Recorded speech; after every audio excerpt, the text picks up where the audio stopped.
grateful and happy to welcome Jack LiVigni, Gioacchino LiVigni, over here from the USA. Jack is a phenomenal teacher and coach who I've had the pleasure of working with in London. He is also a vocal professor at Curtis Institute in Philadelphia, but has his own studio and teaches many professional singers around the world. He's flown all the way here from Frankfurt just for a week and is heading back to Frankfurt on Sunday, so we're very, very lucky indeed. And Jack has already been working with some of our TANZOS artists, as well as some visiting artists who are young artists from Australia, some of whom are at the Young Artists Program at Opera Australia, so it's a lovely little meeting across the ditch as well for us. Also from Australia is our phenomenal pianist, Sherilyn Kimorley, who's also a wonderful coach and head of the Melba program. So please join me in welcoming Jack and Sherilyn for the Masterclass this afternoon.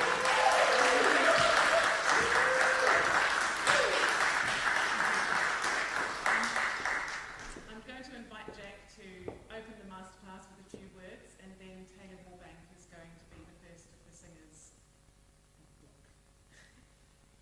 Thank you so much, Madeline, for inviting me. And thank you to all of you for participating in these past few days and in this masterclass today. You know, I've enjoyed so much getting to know you guys and hear you sing. You have a lot to offer. And I really hope that you'll continue on your quest to discover more about your voice, to expand your knowledge of the tradition in the past, listening to your coaches, to explore your music. And you already have so much to give. Every single one of you I've worked with have a lot of soul. And you embed this into your music. And that, you can't really learn that.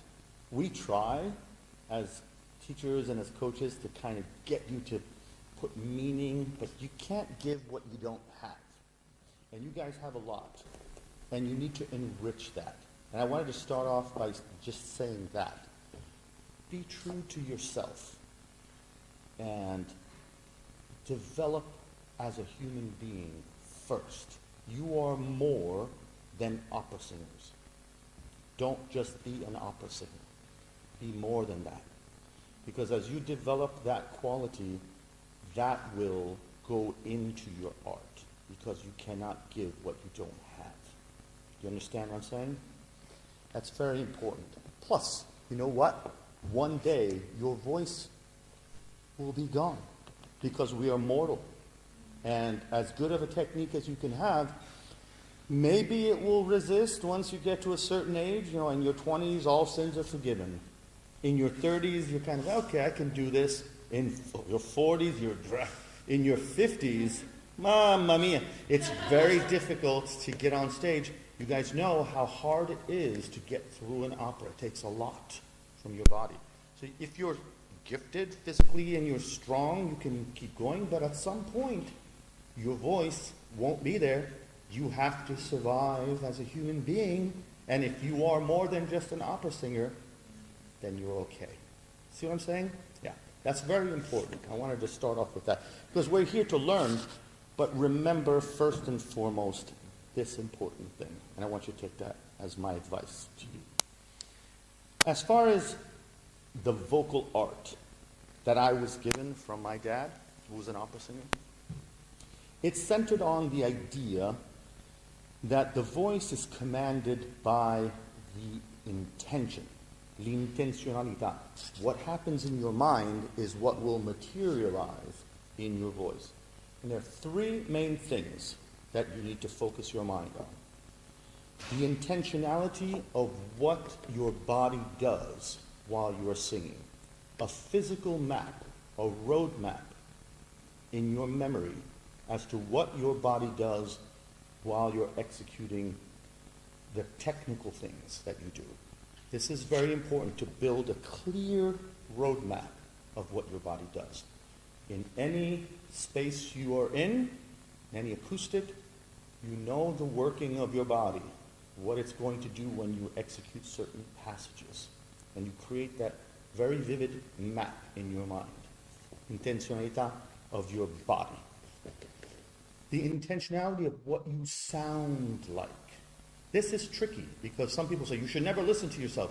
But you know what? Actually, you have to have an idea of your sound. You have to be able to hear your sound in your head. If you don't know what your sound should be, it won't come out. It's a strange thing. For example, in my early days, I had a very difficult time figuring out how to lower my larynx. I couldn't do it. No matter what my dad told me, I just could not sing and get that larynx to lower. So I visited with Franco Corelli in New York, and he's like, your problem is that you don't know what you should sound like when your larynx is down. And I was like, what does that mean? He was telling me that because I was hearing my high larynx sound in my head, my larynx would not go down as I sang. Do you see how that works? If I knew what my low larynx sound was, it would have been easy for me to lower the larynx. But I didn't know what that sound was because my vocal identity was a high larynx sound. So I needed to reprogram the intentionality of sound in order to execute the technical thing that I wanted to accomplish. So having a clear roadmap of the intentionality of sound is crucial for you. Even if you don't necessarily hear the same thing in every acoustic space that you're in, but to have that sound in your head is very important. The third one, which is a very important one, is the intentionality of the emotion as it is linked to text. To know what your character is saying and where does that word come from? What part of your soul is that word going to come from? You have to sometimes, if you're singing a part like, I don't know, me, right? And you get, sono andati, fingevo di dormire. You have this beautiful line, come il mare, profondo ed infinito, sei il mio amore, tutta la mia vita. These are it's like sacred music, in a sense. It reveals the depth of what it means to be a human being. That's what you're doing. You're showing people through your voice in connection with the orchestra what it means to be a human being, right? That richness of emotion embedded in the text is a vivid memory for you as a singer. When you combine the intentionality of your physical map with the intentionality of what you sound like and the intentionality of the emotion as a link to text, they become one thing over thousands of hours of practice, right? When you get on stage, you don't need to be thinking, how do I lower my larynx to go? No, if you're thinking that way, è finito. You just can't do it, right? There's too many things going on for your mind to be able to focus on 20 different things, right? So what do you focus on? La parola, the word, and the emotion linked to that. What will that do? It will call back to it those other intentions that were linked to it as you practiced. So you say the word, you give that emotion, and all of a sudden the technique and the idea of the sound that is linked to that emotion comes out. But that takes so much time to program. So when you're coaching, if you go to a coach, and you guys have great coaches, both in Australia and here, don't go to just run through an opera or an aria. Go to study 2 bars and focus on being able to really learn all those aspects of that short part. When you put 2 bars together, this today, tomorrow, after a month, you have a good chunk of your aria done. But you've created such a vivid blueprint of how you want to do it. This is an important way to learn. Yeah? So I wanted to share that because a lot of what I will do today has to do, and I'm sorry, Masterclass is horrible, because who wants somebody fiddling with their voice while you're in front of an audience? It's the worst thing that you possibly do. So I apologize ahead of time, but I want to get to these things. You know, I'll ask you questions often. What does that feel like?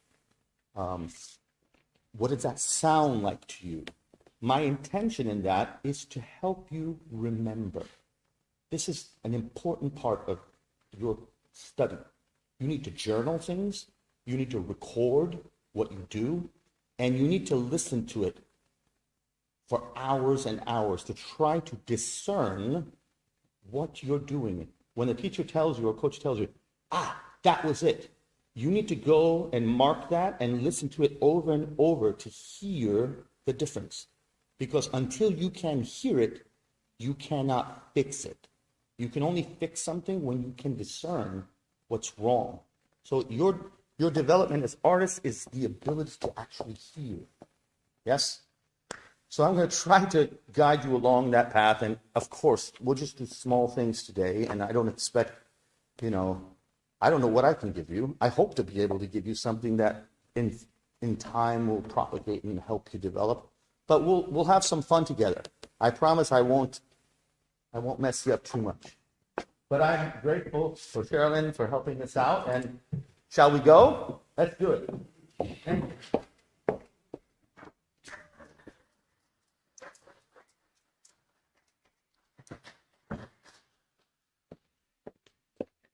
Good. Like me to say anything? Yeah, you can say. So the aria I'll be singing today is De miei volenti spiriti from La Traviata. What's your name? Taylor.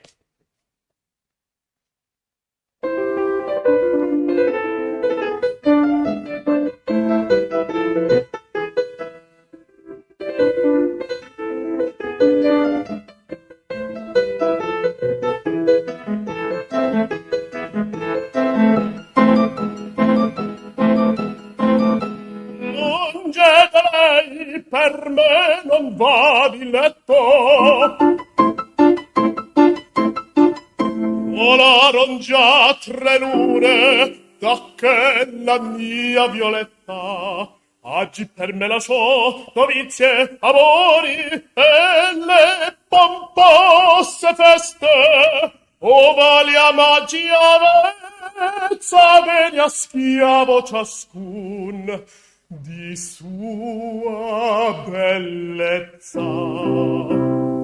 Ed or contenta in questi ameni luoghi tutto scorda per me.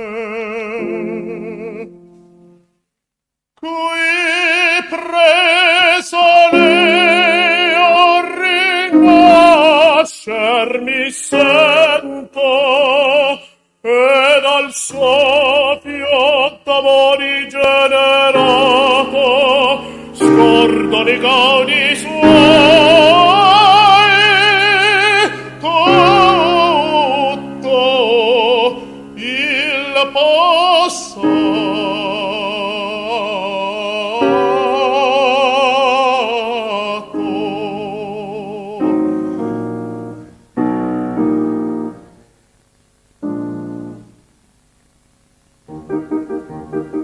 tutto il miei volenti spiriti il giovanile amore e la temprò col platino sorriso dell'amor dal dì che disse vivere io voglio te fedel dell'universo in memoria io vivo quasi in ciel dal dì che disse vivere io voglio te fedel sì dell'universo in memoria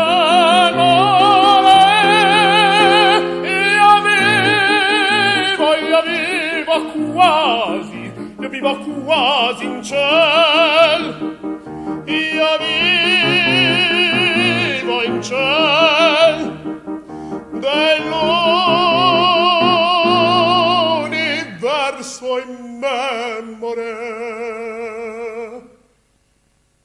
Io vivo quasi in cielo, sì, io vivo quasi in cielo. Io vivo quasi in cielo.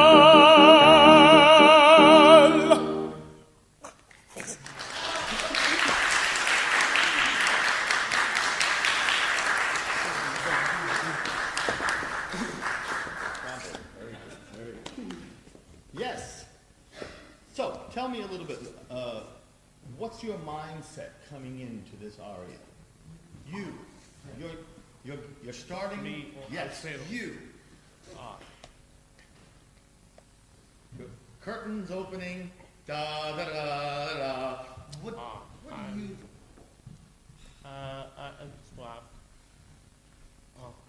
Well, Can I give you a suggestion? Yeah. Breathe. Yeah.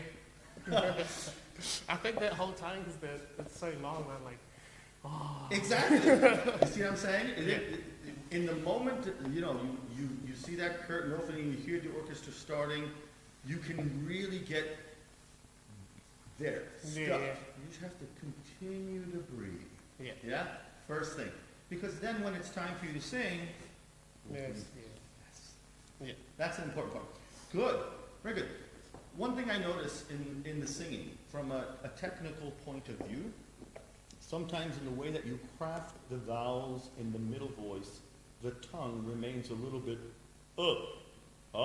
so the bottom of your tongue is kind of controlling maybe the larynx. These are things that sometimes we do these things initially when we're studying. We're trying to get the throat into a certain position, and we aid the larynx or the setup of the throat with the tongue to try to maneuver things around, right? And then as we develop more as singers, these habits just hold on. They come along for the ride. Yeah. We don't really need them anymore, but they just still show up. So I want to go through it again and maybe pinpoint some stuff as we go. Can Yep. we start again? Yep. Yeah.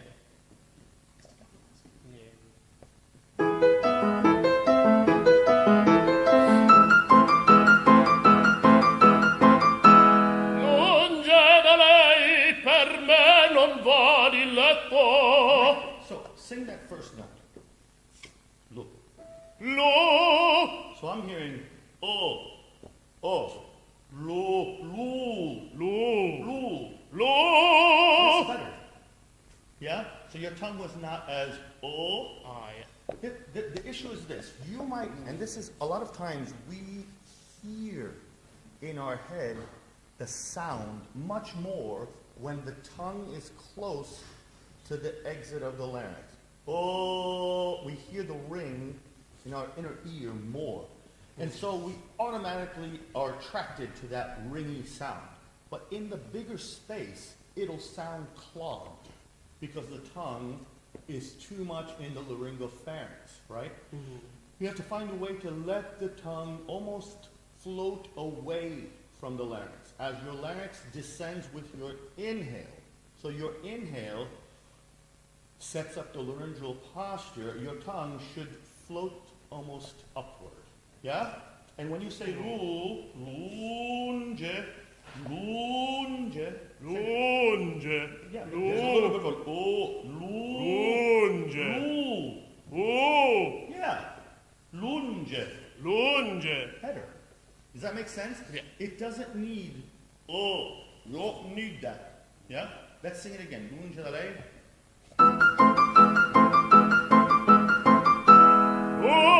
Lunge da lei. Gentile. Lunge da lei, per me non va di letto. So you're doing per me. So you're covering a note that's within that C to F range. Yeah. My suggestion Just on the E. is to, don't cover that note. Per Per me. me non va di letto. Yeah, try. Per me non va. Per me non va di letto. Better. Covering a note too early is the same mistake as singing a note open above the passaggio. You're singing notes in a register that is foreign to that specific segment of pitches. So C to F, you do have to increase the sense of tilt in the larynx. So you, what we call in la posizione dello sbadiglio, the position of yawning. It's when the larynx kind of starts pivoting more, your chords get longer, right? Yeah. That happens gradually as you get as a tenor from C to F, baritone, A flat to E flat. So it's that area right before the turn, right? If you allow the chest voice to give out and it turns, it's too early. So that turn sound will naturally be weaker in that low range. In order for your voice now to have the same volume, you have to push more. Because that particular note that's turned early will be weaker because it's more heady, right?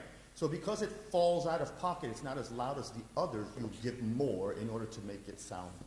Yeah? So people that turn early, they sound baritonal, but they'll be pushed. Where if you just sing more open, the chest voice will be a little bit more dominant, and you don't have to push. It'll just sound very natural. Yes? Yeah.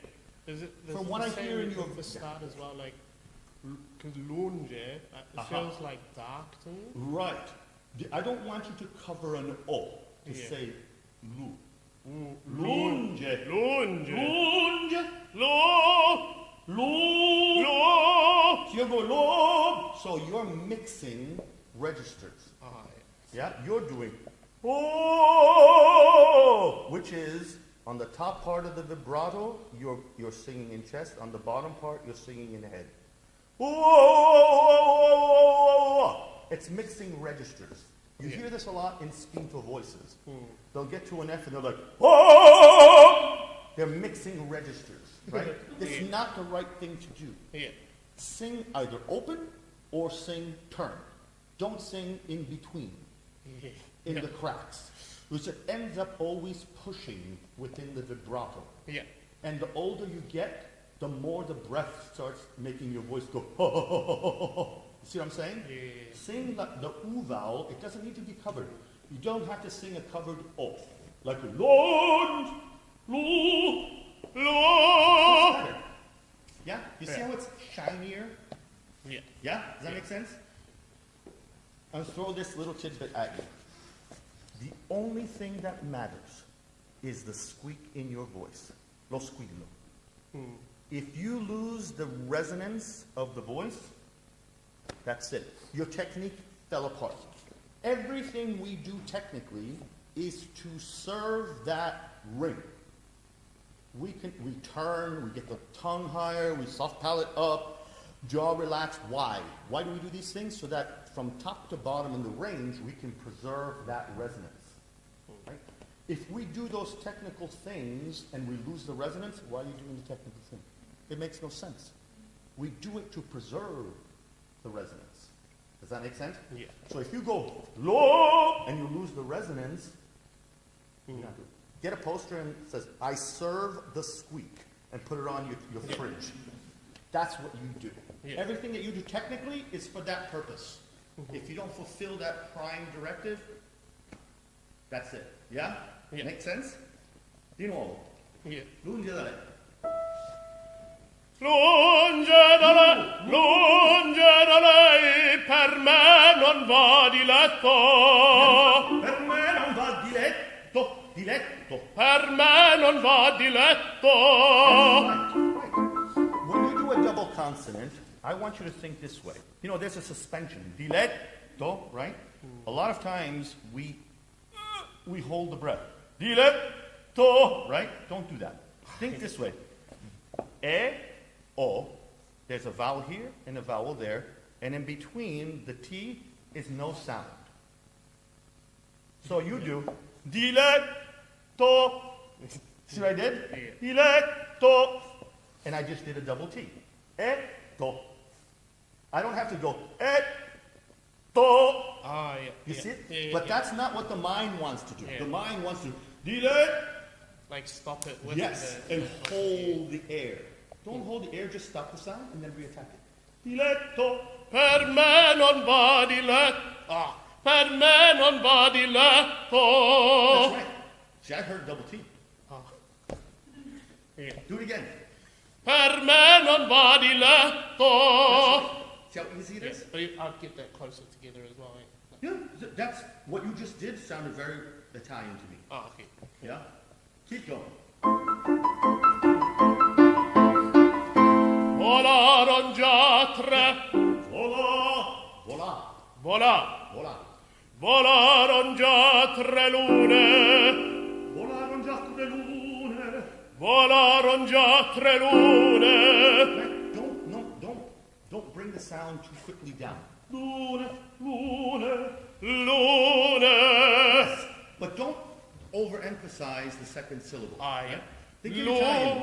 Lune, lune. There's a Lune. natural smorzando. There's a natural diminuendo on the end of the syllable. Yeah. Not dramatic, but it's there. Yeah. Lune. Yeah. Uh, Volaron. Volaron già tre lune. Shorter and not as loud. Yeah. Lune. Volaron già tre lune. Da che la mia violetta. Da che la mia violetta. Oggi per me la sua vizie. Yes. Amori e le pompose feste. Good. I like that. Nice for the open, right? Ele pompo, right? The only sound there that is not ringing is the P. Right? Ele pompo. So, all the other ones are like an open vowel behind here. Yeah. Ele pom. See what I did? Ele pompose feste. Yeah. I want you to think that your vowel remains open and vibrating. So don't go ele pom, ele pom. Yeah? It's quick, but I want you to think that way. Yeah. Ah, okay. Ele pompose. E le pompose feste. Keep going. O valia magia. Ovaio maggi. And Ovaio can I maggi. cover that one? Which one? Avezza? Ah. Yes, yes. What note is it? It's probably like a G or something. It's a G, Yeah. right? So you have to know where you are. Yeah. Your voice probably wants to turn around F sharp, Yeah. I would assume. Maybe the E vowel could turn even on F sometimes, but I would turn the G for sure. Yeah. There's a double mud G. Maggi. Yeah. But that's sounded, Yeah. right? Yeah. So you're not going to have a separation. Yeah. Omaggi. Omaggi. Omaggi. Right, not a cheap G. G. G. Right. G. Omaggi. Omaggi. Yeah, think of an open vowel behind the J. Omaggi. J. Omaggi. Yes, gently, right? O valia magia vezza veria schiavo ciascun di sua bellezza. Sua, But don't emphasize the volume. sua bellezza. So in Italian, you would say sua. Right, so I would emphasize the U more than the A. Di sua bellezza. Yeah. Yeah? Di sua, Di Yeah. sua bellezza. di sua bellezza. Ed or contento. And this is the risk, right? Yeah. When you're covering, you might stop there. Yeah. Ed or, instead you have to think, ed or contenta. Yeah? Ed or contento. Blink more. Ed or contento. So, to find your legato, you're trying to open, Yeah. right? You can cover the note, but think legato. Don't break. Do it only with the vowels for a second. Not with the consonants. error contenta. That's a good way to practice. Yeah? Yeah. Yeah? What's your legato? What does it mean to you? My legato to me is like a string with knots in it. Uh-huh. Okay? That's how I imagine it. You imagine it like Yeah. a string. Yeah. And what are the knots in the string? Consonants. Okay. Interesting. Yeah. Yeah. Let me tell you how I was trained in that. Think of your legato. You know, some people say you have to link the vowels. That's not enough. Because you can have vowels that are more ah and some are ooh. So depending on the resonance of the vowel, it might be out or it might stay on stage. You see what I'm saying? So your legato is finding the resonance of the vowel and linking that to the next vowel. Resonance to resonance. Yeah, like Not equalize. vowel to vowel, resonance to resonance. Because otherwise you might have a vowel that is too far back, and on stage it doesn't go out. So you might hear, that's not legato in the house. It might be in your head because you're linking vowels, but it's not enough in the theater. Oh, yeah. See what I'm saying? That's one aspect. The other is your sense of vibrato. Ta-ta-ta-ta-ta-ta-ta-ta. Right? You have to have 6 beats per second minimum. If you are lower than 6 beats per second, the intendant, the casting director, say, I'm trying to give him a role for like 3 years from now, but the vibrato seems to be slowing down. I don't know if I want to bet on the singer. Maybe his voice is declining. You see what I'm saying? Yeah. It's just because you may not be aligned that day and your vibrato slowed down. You have to be very cognizant about your vibrato rate. Minimum 6 beats. And within the phrase, you have to continue within the legato to keep your vibrato. If you stop vibrating, there has to be a reason that you're doing that. Otherwise, you should keep vibrating. Yes? Especially short notes. The short notes are the breaking point. Amateurs don't sing short notes. Professionals sing short notes. Yeah. You have to sing resonantly with volume and with vibrato, the short notes. Does that make sense? Yeah. Sing it again. Error contenta. Even the consonants. Error contenta in questi ameni luoghi, tutto scorda per me. Tutto scorda per me. Good. Careful there. This tricky little passage. Scorda in Yeah.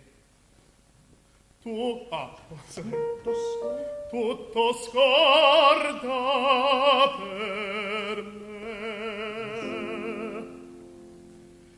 Qui presso lei a rinascermi sento.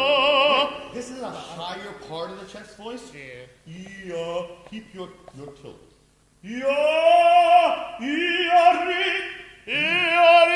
It's better. You see what I'm saying? The yawn position has to stay. The E vowel is tricky because it's a pointed vowel and you can often execute it without the sense of space, right? Without that yawn. So think on E that it's the deepest vowel.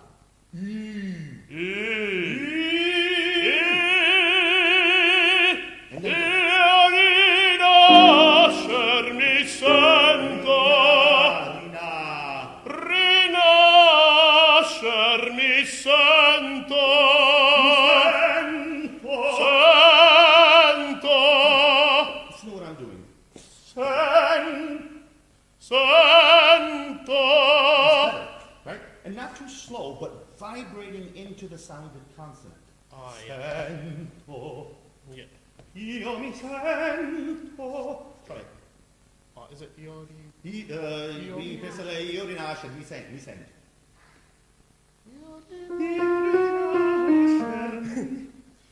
Io rinascermi sento ed al soffio. Correct. So, I I know I'm throwing the kitchen sink at you. I told you I was going to do that, right? Yeah. Sorry. That's right. Because I'm not just doing this for you. I want to explain concepts. A lot of times in master classes, people, they tell you interpretation. I'm here to explain technical things to you. So I'm going to stop and go. Yeah. I apologize, but I'm going to throw the kitchen sink at all of you. Io rinascere, mi sento, e dal soffio d'amore, you did, e dal soffio. So, you don't have a direction for your phrase. The direction is not e dal soffio d'amore rigenerato. E dal soffio d'amore rigenerato. See what I'm saying? Know where you're going, so that your energy within the vibrato is actually leading to that direction. Yeah. Yes? Yeah. So where are you heading with this phrase? E dal soffio d'amore rigenerato. Generato. Scordo nei gaudi. Yes? Yeah.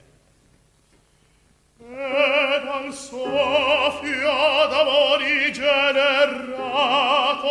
Nice. Better. One R. Rigenerato. Rigenerato. Scordo nei gaudi suoi.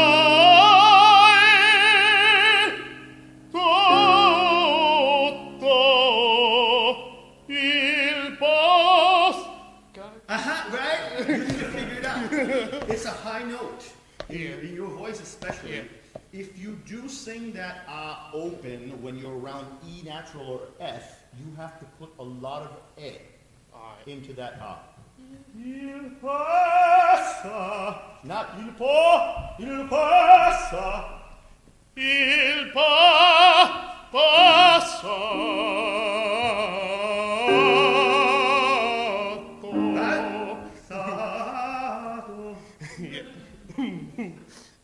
No platforms.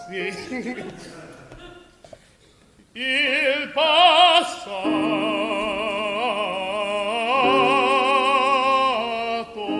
And keep vibrating.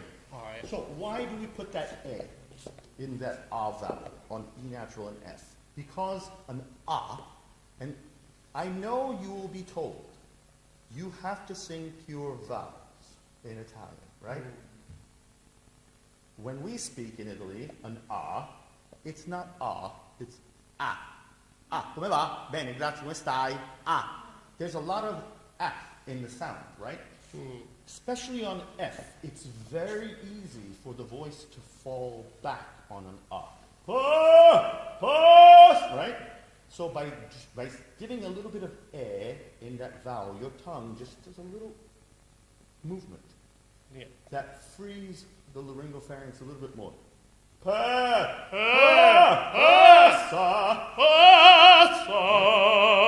We say gola aperta. How do you open the throat? You have to not encumber the space of the laryngopharynx with too much tongue. That's why some people, they have open throat and you see them lowering the tongue. Che pazzia. Right? That's nuts to lower the tongue to open the throat, because you're actually filling the laryngopharynx, which is your main resonator, with tongue. If your tongue is much more relaxed up, then you have a more open position for the throat. Does that make sense? In fact, that pasta was much more open sounding. And it'll be much more theatrical as well. Yeah. Let's keep going. De miei bollenti.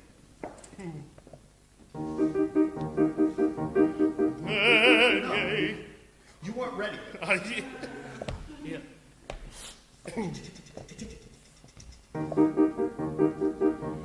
Dei miei bollenti spiriti. Yes, good, better. So, when you say bollenti, right, that combo, NT, I know you look at that T and it's one T, so you think bollenti. Bollenti, it's not stress because it's one T.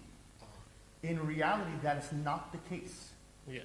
For us, in Italian, when we have a cluster of consonants, they are strengthened.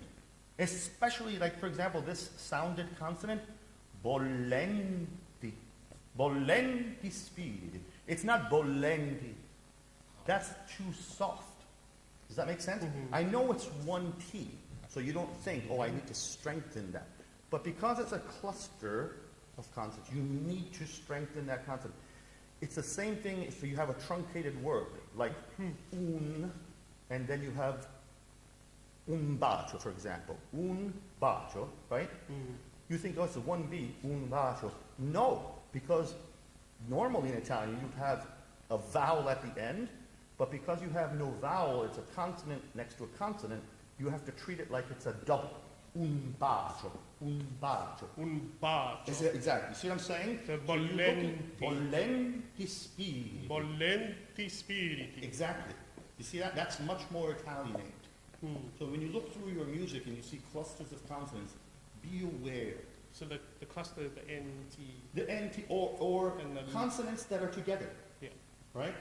Especially if they're sounded consonants leading into a non-sounded, it's definitely going to be a double in those, yeah? Yes. And it strengthens also the first one. Artefice, artefice, artefice. It's RT. Artefice? No, artefice. You see what I'm saying? They strengthen each other. Yeah?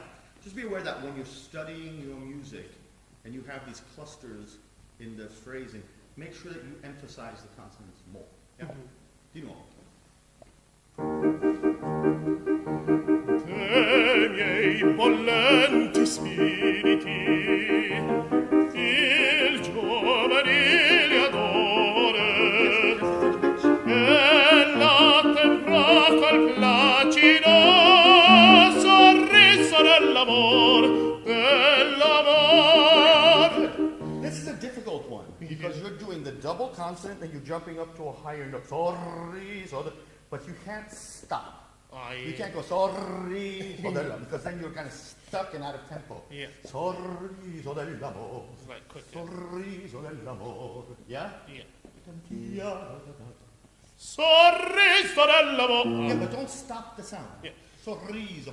Sorriso dell'amor. Say it. Sorriso dell'amor. No. See, that's the problem. Sorriso. No. It's a sounded S. Sorriso. Sorriso. Right. See, the sound doesn't stop. So your larynx doesn't know you're saying a consonant because it's going, right? Yeah. Sorriso dell'amor. If you go sorriso dell'amor, then it has to stop vibrating to say the S. Yeah. Yeah? And that's why it sounds disjunct. Sorriso dell'amor. Yeah? Sorriso dell'amor. Sorriso. Sorriso. Yes. Sorriso You're dell'amor. still stopping. Sorriso dell'amor. Dell'amor. Daldi che disse vivere. Io voglio te fedele. I mean, vocally, you're just spectacular. I love your voice. If you say it twice, io voglio te, right? You have to change the color. Io voglio te. Yes, change the color. Yeah. Re-emphasize it. Daldi che disse. Daldi che disse vivere. Don't be late. Yeah, don't be late. Yeah? Daldi che disse. What am I So doing? you have to clip the E. Che disse? Che disse? Yeah. Yeah? Daldi che disse You have to clip the E more. Che disse? Che disse? che disse. Yes. Daldi che disse vivere. Follow your tempo. Daldi che disse Yeah. vivere. Yeah? Daldi che disse. Okay, so this is the example of when you have too many things going on at the same time, right? We can only process so many things. So this has to become subconscious in order for you to not have to think about it. Because then, when you're on stage, you have to pick up the piece of paper and bring it over here while you're saying Lisa, or maybe you're moonwalking or something. I don't know what you're doing on stage. You have to do something on stage, right? And you have to think about your voice, and it's too much, right? Yeah. So you have to make it very subconscious. Daldi che disse, Yeah. titta, titta. Say that, titta. Titta. That's it. Dal dì che disse vivere, io voglio te fedel. Right, so stop. Technically. I'm hanging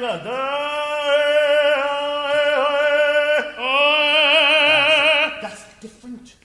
It's kind of like made my ear ring. Oh, sorry. I got too close. That's very good. It's because your tongue being more out of the throat projects the voice more without you even trying. If you sing with your tongue down, you hear bright, we hear clogged. What we call ingolato, right? Meaning that we hear the sound stuck in the throat, and almost always it's because of the root of the tongue. That's kind of blocking the exit of the larynx. You hear it ringy, we hear it clogged. The other thing too, like with the right position, like it's like more vulnerable. Like if and for me it feels like like I'm like right on the edge of like it could go like into You're some right. other thing. You're right. For now. Yeah. Because later, like in a year, you'll say, I'm never going to do that thing. I'm just going to do this. Because it's just a matter of practice. Yeah. Once the blueprint is very clear in your mind, it won't feel vulnerable. Yeah. Yes? But this is important. Don't be scared. You have to go for the right thing and just train yourself to keep doing it. Yeah? Yeah. Are we at time? 5 minutes. Okay, good. Dal dì che disse vivere, io voglio te. No. Take the breath after io voglio. Disse vivere, io voglio te. Yeah? Dal dì che disse vivere, io voglio... Take it. No breath there. Dal dì che disse vivere, io voglio te fedel, dell'universo in memoria,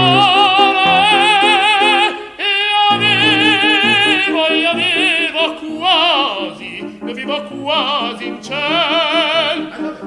And I love the attitude that you have. When you are in that enthusiasm, you have to have a very important rule in your mind. I'm going to sing the pitches. Right? It's very easy to get really enthused and then your breath starts. You know where the enthusiasm has to be? Yeah. In your voice. Yeah. Not in your air. Your air has to be a cold-hearted sociopath serial killer. No emotion. It's a machine. The voice has all the emotion. The breath is not. As soon as you start getting, your pitch will start flying all over the place. See what I'm saying? So the sensation of knowing your breath is like that. Is that the feeling of like? Yes, the suspension and staying on the breath, right? Cantare sul fiato, to have a sense of suspension. If you want to look at somebody, look at videos of Alfredo Kraus, for example. The guy was a breathing machine. So was Luciano. But Alfredo Kraus, even on his high notes, he'd go, ah! He'd collapse like a second after the high note was done. Yeah. He would stay in position even after the high note. It's such a clear map in his mind of where he needed to be physically that he would just abandon it after. So instructive to see that, right? Yeah.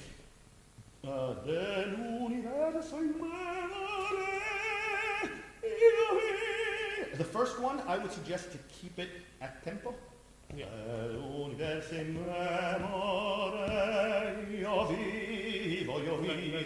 And then the second one, you can do a little bit allargando and stop on the A flat. Yeah? Dell'universo, the first one. Dell'universo in memoria. È troppo aperto, ma dell'universo in memoria. dell'universo in memoria, io vivo quasi in cielo. Can you play for him the notes? Io vivo qua. Io See that? Io vivo quasi in cielo. If you're enthused and you don't sing the notes, the conductor's going to put down his baton and he's going to... You need to sing the notes. Io vivo quasi in cielo. Io vivo quasi in cielo, dal di che disse, viverei a voglia te, Ferel, ah sì, dell'universo in memoria, io vivo quasi in cielo, io Slightly less. Io vivo in Cadillac. No. That was so much better. Ah, okay. This position, I remember going, like I was 19, I went to Museo to study with Begonzi, right? All the study was about this primer. Bimbo dagli occhi pieni di Maria. It's a rub. I'm like, every vowel was prefaced by this because the idea was that the throat is always kind of in an position, and then the tongue will move above the larynx to formulate the vowels, right? The E vowel is a very easy vowel to get high larynx with because we just focus on the point, yeah? And so we're like, E, and we can get the larynx up to get to the point. If you think of it as an E, it will help you to get a better complexity of harmonics, yeah? Vivo in cielo, vivo in cielo, nell'universo in memoria.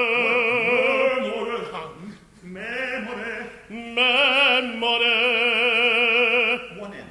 Memore. Memore. Right, smorza. Memore. Ah, yeah, sorry. Memore. Memore. Yes. Memore. Io vivo quasi in cielo. Yes. Turn it. Io vivo quasi. Io vivo quasi in cielo, sì, io vivo quasi in cielo. You need to be more precise with those pitches, but yes. Io vivo quasi in cielo, sì, io vivo quasi in cielo. Yeah, swing a little bit more there. Io vivo quasi in cielo, sì, io vivo quasi in cielo. Io vivo quasi in cielo, sì, io vivo quasi in cielo. Wait. Io vivo quasi in cielo. Yeah, bravo.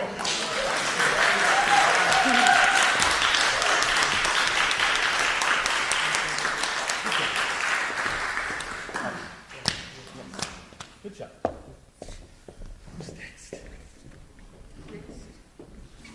Our next singer is Katherine, who is also a TANZOS artist. And if you want to read anything about the TANZOS artists, it's all on our website, which is just tanzos.org. I'm just going to move this stand because I can't not look at it. So we please welcome Katherine to the stage.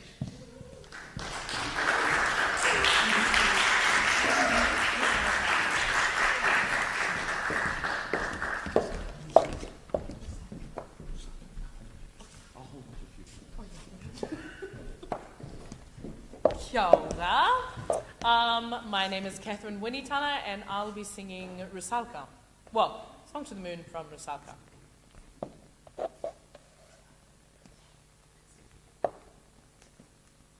Thank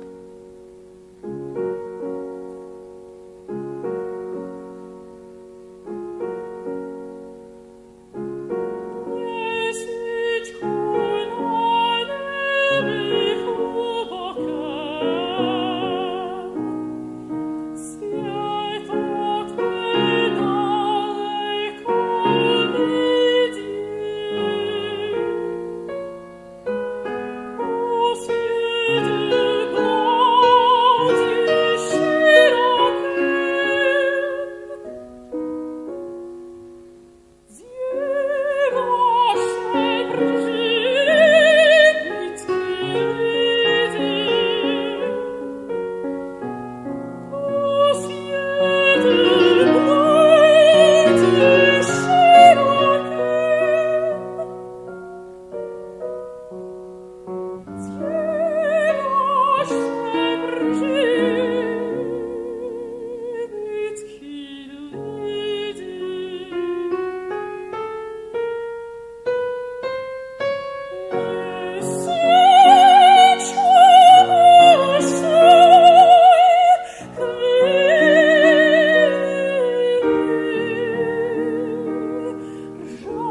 I just love your voice so much. There's so much emotion that comes into your singing. You know, we can talk technique, and we do talk technique, and we're always growing as artists technically. But there's something special about your voice. The color immediately draws me in. And in my opinion, a voice's timbre and color is the number one factor in determining whether a person has a career or not. If you have a beautiful voice, sometimes even the technique can be a little bit less. I can name names. I work with some of the tenors that have the most beautiful voices. I won't say who they are, but their technique sometimes is right? But you can't deny them because the beauty of the way their voice sounds and the heart that they put in. You are so young and you will grow technically, but you are ahead of the curve by far because of the soul that's in your voice and because of the color of your sound, right? That's a gift. Nobody taught you that. God gave you that. Right? So you have to hold on to that, you have to cherish it, and you have to preserve it. You don't go to rugby games and yell for the All Blacks. That doesn't exist. You're an opera singer. That doesn't happen, right? So you have to, like, of course, you never smoke. What the heck? When I hear opera singers that smoke, I want to smack them upside the head. What's wrong with you? Right? You have to preserve your God-given gift. That's your treasure. You were given that. You have to preserve that. It's a sacred trust that you were given. Yeah. Yes? That's the preface. Your breathing, you need to develop your capacity to connect with the sound. And artistically, it's a very beautiful piece. My gosh, there's so much complexity inside the piece. My first memory of this, actually, I grew up Italian opera. I had no idea about anything else except Italian opera when I was a kid, right? So I was on a plane going toward New York, and I heard this aria with Renee Fleming. And I kept playing it over and over because this is like the most beautiful thing I've ever heard in my life. Where's this other repertoire been in my life? So when I hear this, I just get really emotional from the beauty of this music. And I want you to just bask in that. Yeah. Right? Let's start again.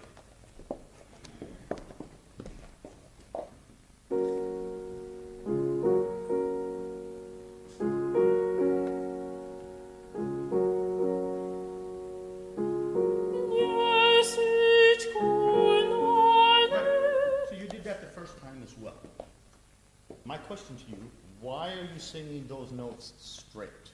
Are you choosing to do that? No. No. Don't do it then. Okay. If you choose to do it, that's fine. There might be an emotional choice that you're making to sing it that way. Yeah. But as a default, I want you to think of vibrating. Okay. Yeah? Yeah. Yeah. Yeah? Okay.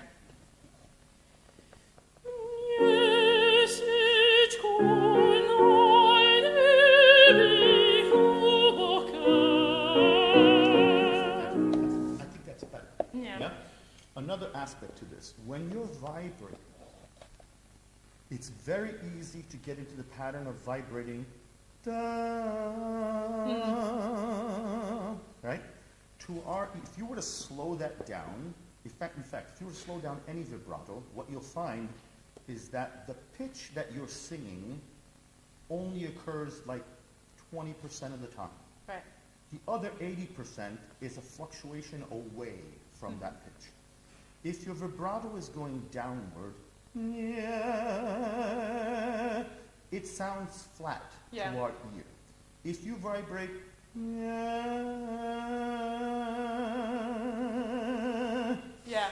it's sharp 80% of the time, but we hear it on pitch. Yeah. Don't ask me why. I have no idea why. But that's how our perception is. So I want you to, and also vibrating up. Why does it vibrate up? When you vibrate, your larynx tilts, right? The chords stretch, the pitch goes up. Tilt subsides, the pitch goes down. So there's a rhythmic movement with the cricothyroid, like the muscle that kind of tilts the larynx, right? When your emphasis is on the elongation, meaning that your pitch is going up, your chords are tending toward a stretched position, which is more head dominant. You see what I'm saying? Yeah. So it increases the lightness, especially in a high note, to vibrate upward is very important because you'll tend to feel lighter in the way that your vocal cords are working. Yeah. If you vibrate down, you'll feel more chest element, more weight in the sound, and often it'll cause you to go flat. Yeah. Does that make sense? Yeah. So let's do this again with the intention of just vibrating. Broadway numbers, they know all about this. Yeah. Ladies, they just know how to do that, right? Yeah. But opera singers, we don't think in terms of vibrating up often. Yeah. But you should think that way. Yeah?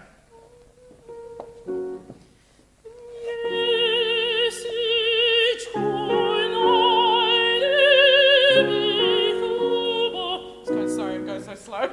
That's okay. You're thinking about it. Just think light and think vibrating up.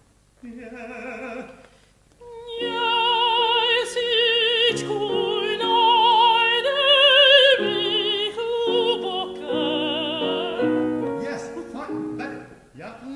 It particularly becomes important in any downward moving phrase. Yeah.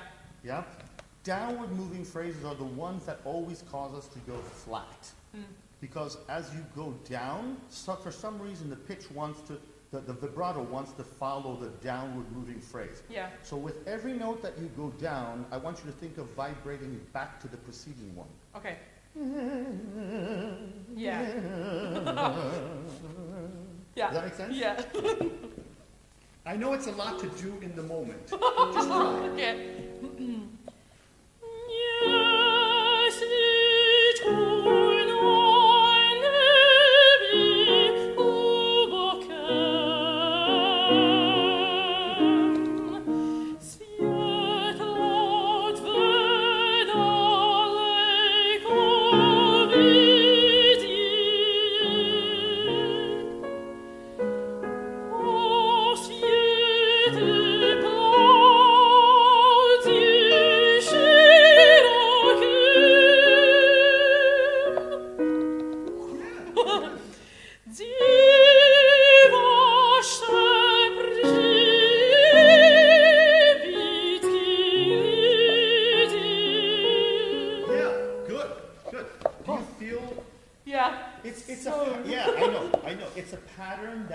Established over time.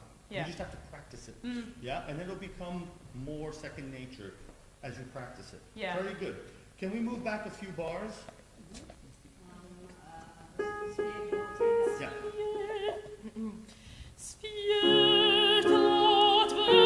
Right.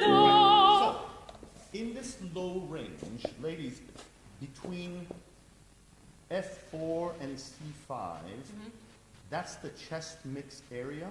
If you close your vowel too much, it'll become very heady. Okay.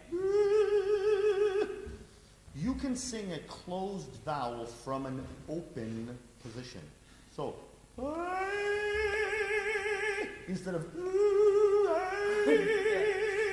that's a more chest-oriented closed vowel. Yeah. The chest element that comes in when you think open will allow you to have more presence in the house. If in that range you are too heavy, the orchestra will kill you. Yeah. Yeah? It's important for you to find that chest mix. But as soon as you hit C5 and above, you need to go much more toward the head voice, otherwise you sound like a soubrette. Yeah. Yeah? Yeah. Yeah. So close the vowel. What's your vowel? What? Zwie, right? So say zwie. So your tongue needs to head higher Ah. in order for you to say zgig.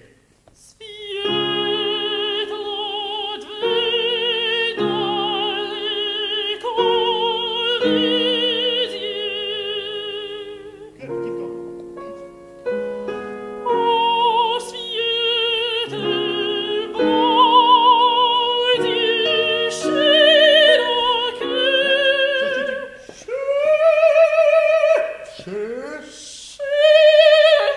Yeah, so what I'm aiming for is the fundamental harmonic. It's the one that feels more here. Okay.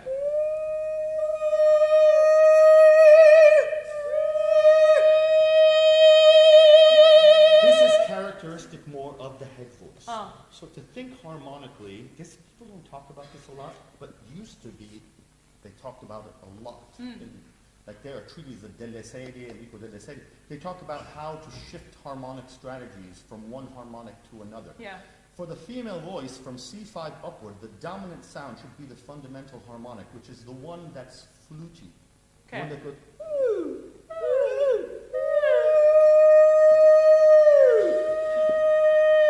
that particular harmonic in our physical map is the one that feels vertical, Yeah.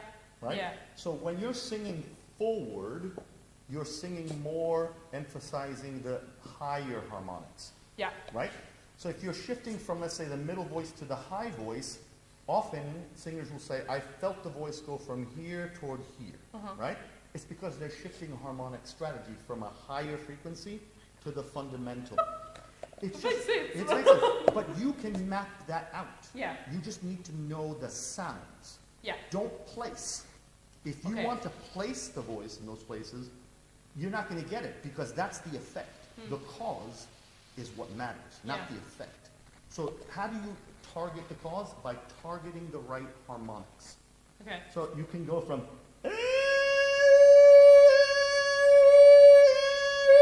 you see the difference? Yeah. Yeah. From C5 up, your dominant sound has to be more of that. Okay. Not abandoning this, Yeah. but more of that compared to what's lower. Yeah. Does it make sense? Sing that phrase one more time. Oh, okay, thank you. Da-da-da-dee-da-dee-da. Is that where we were? Yeah. Yeah. Oh,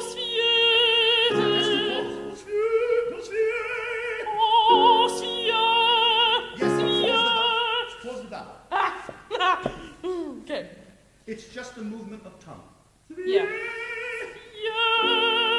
Better.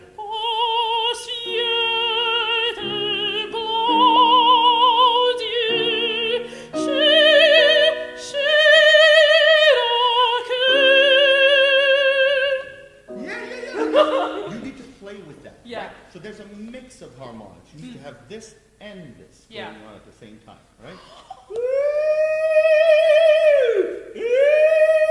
You have Yeah. both this and this Uh. at the same time.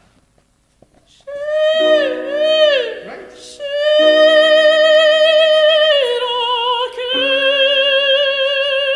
You see how complex that sound is? Yeah. You listen to somebody like Carlos, and it sounds like she has two pitches going on at any given time, and two vowels going Yeah. on at the same time, right? There's more eh and more at the Yeah. same time, right? It's a bizarre feeling. It's very complex in the way that the sound emerges. The higher frequencies go from you straight to the audience. The lower frequencies have more of this. Okay. So the person that hears that complex sound, those different competing harmonics, they'll hear your voice coming right at them, but then they'll hear like a surround sound, almost like, who's the crazy person singing behind me? Right? It sounds like somebody's... Have you guys ever felt that? Like you're in an opera house? Like if you go listen to Sandra Radwanowski, it's like she's singing and then you're like,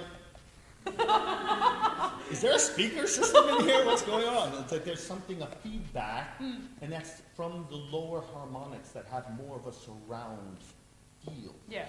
And those are the ones actually that actually have more power out in the house. The point is audible, but it's small. Yeah. So people say, Yeah. oh, you have to have point to be heard. Yes, but how much are you heard? You have to have both the deeper harmonics and the pointy ones in order to have a more reaching sound. Yeah. Yeah? Yeah. So it's both this and this at the same time. Yeah. Let's keep going. Going forward. yes, sorry. Control your breath.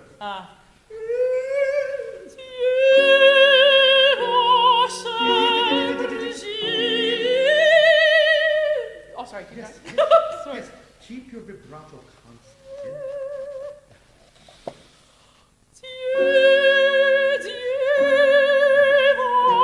So this is where you need to develop the breath control Yeah. because your breath is not connecting to the sound. Yeah.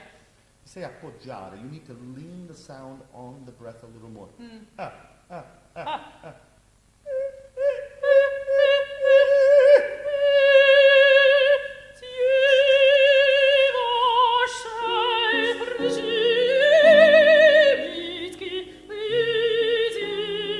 Good, that's better. You know, there's a slight movement in your throat, right? Yeah. So why is that happening? Your larynx does this with the vibrato. If the tongue is close to the larynx, that there's a transfer of motion, and then that transfer of motion can lead also to the jaw. Yeah. Right? Sometimes people have moving tongue, sometimes they have moving jaw Yeah. as well. It's because the tongue root is trying to dominate a little bit downward. Right? So I want you to think of your tongue in the throat, almost floating upward. No force down with the root of the tongue. Your larynx goes down with your inhale. Oh. And then your tongue root kind of floats away. Yeah? Do that again.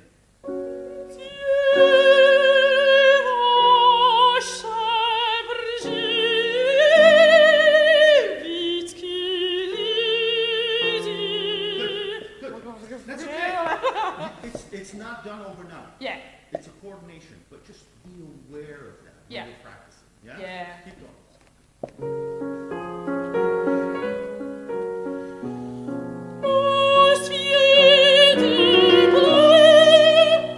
One.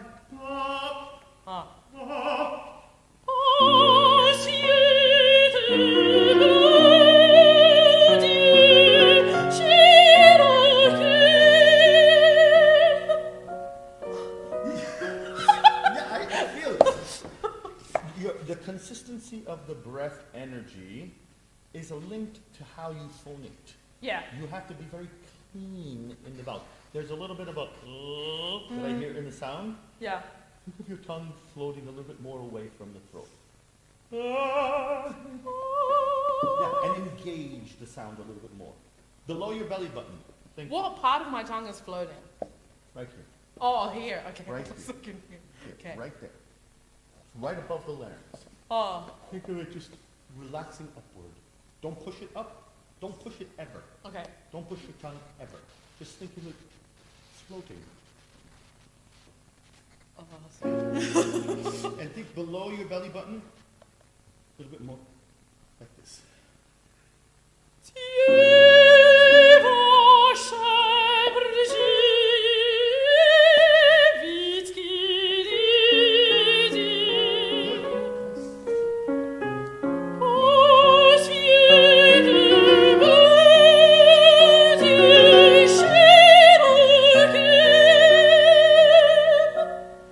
Okay, keep going.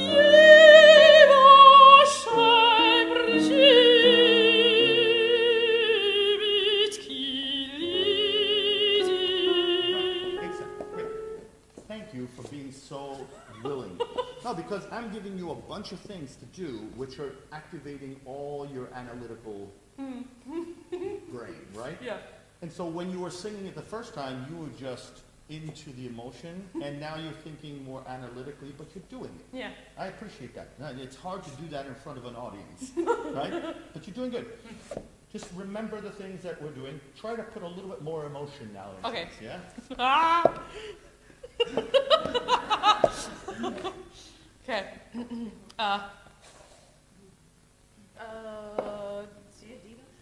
Think a little bit more of the words now. Okay. yeah?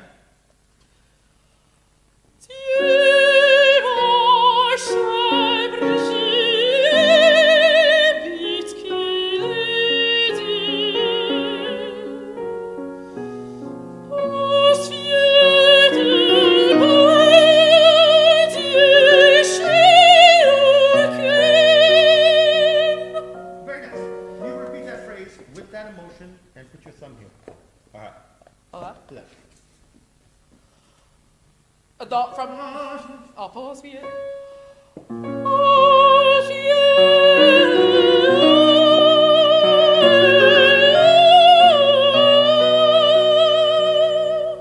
Okay, say the vowels more.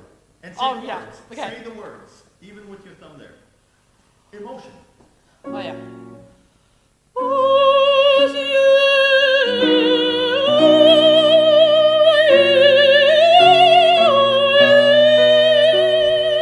Right. So I hear a more correct sound when you do that. So you're not overemphasizing in this range the movement Yeah. of the jaw. Because what's happening, I sense, is that when your jaw moves too much like that, Yeah. your tongue is following it. Oh, Yeah. oh, oh. There's a problem with sopranos a lot, actually, that they open the jaw. I think this is more of an Eastern European thing, of being more there. Yeah. That movement, often you hear this in bigger spinto sopranos or mezzos, and the tongue is really down, Yeah. and they have this big open sound, but it's often pushed. Yeah. Okay. So the tongue's movement down almost always triggers an abduction in the chord, a separation. Right. So the sound goes, oh, and then the singer's too good to sing loose, and so they muscle the chord a little bit more, and then they have to increase the pressure to Yeah. support the sound, right? Where the problem's not the support, it's not the muscle, it's the tongue that caused the loosening. Yeah. See what I'm saying? And that is because the jaw, so by putting your thumb here in this mid-range, and you can do that all the way up to A flat. Huh. Only above A flat, you really need to start opening more. If you look at someone like Angela Mead, Huh. she sings with a closed mouth all the way to the highest note. Right? Right? Yeah. And even on a high note, you don't really need to open much. It's just, it's like separating your molars Oh. and then letting your jaw kind of sit there. It's more open this way and not so much this way. Huh. Yeah? So it doesn't, you don't require a big downward movement of the jaw. And that's especially relevant because if you have the tendency to move your tongue down, moving the jaw will exacerbate that Right. problem. Yeah. Yeah. Sometimes people do that to try to get a lower larynx and they kind of, they're trying to help Yeah. the larynx. And then as we learn to like connect the larynx more to our breathing, these things just remain because that's what we've been doing for such a long time. Yeah. And it's hard to deactivate things because they're so subconscious. Does that make sense? Yeah. So just by going like this, you're forcing your subconscious to like not follow its Do program. that. Yeah. You're just like overriding and then you're forming a new map Yeah. for how the voice works. That's why my maestro, Salvatore Fisichella, he heard her sing like this. It's crazy. The first time I did it, I was like, what are you doing? I can't. I was like, I couldn't do it. You find more opening in the back, like the space, Oh. more open rather than being because this buccal space, that's not really conducive always to a better sound. Yeah. For a female voice, it's necessary on the highest part of the voice, like A natural and above. Yeah. But not excessively. Right. Yeah? Just a little bit more. So let's do it again. Thumb there. Okay. Ha ha ha ha. Keep your thumb there.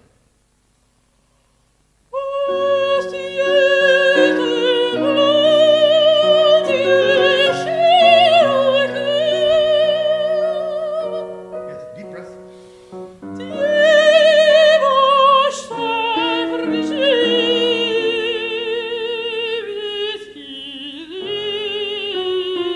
It's interesting because I sense that as more connected. Do you feel that? Yeah. You feel more connected?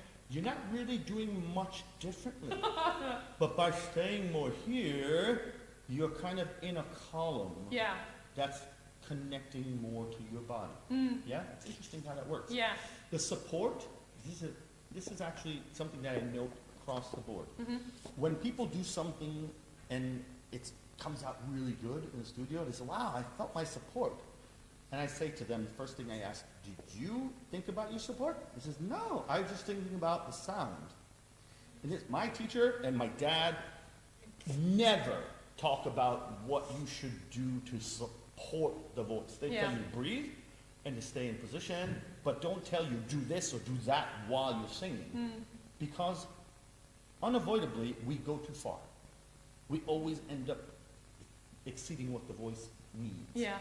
You get into your position, and when you make the right sound, it usually triggers the correct support, if you are in the right position. Yeah. Does that make sense? So I hear more support because you're getting a better sound. Yeah. You see what I'm saying? How that works? It's contrary. You cannot support yourself into the right sound. It never works. Yeah? It's always the other way around. Yeah. You train your support by getting the right sound and observing what your body is doing when you get the right sound. Yeah. And you form a clear blueprint of how that support works. And then you know, at some point, it's all one thing, and you know how the body works. That's why sometimes as singers, we don't know how to teach, because we tell people what we observe after the fact, right? And so we're saying, this is what you should do. Actually, no, it's not what you should do, it's what you should observe happening, which is very different. The way for you to train that is to get into the right physical position and then make the right noise and then observe what your body is doing. Do you see what I'm saying? Yeah. That's a better way to approach it, because otherwise we always end up going too far. So I don't believe in like breathing specialists. I don't even know what that means, quite frankly. I really do.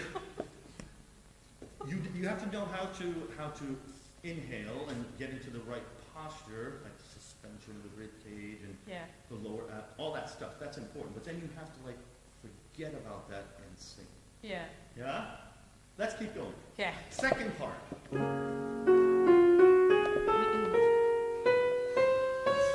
Yeah, you're like, yeah, because you thought, yeah, like on the beat. I want you to go, yeah. Be ahead of the beat with your consonant. Yeah.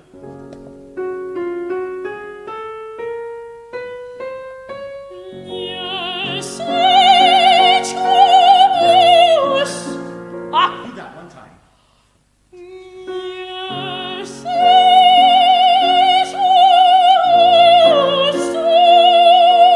Okay, so let's stop for a second. Do it again, and this must not press down. Okay. Leave your tongue floating.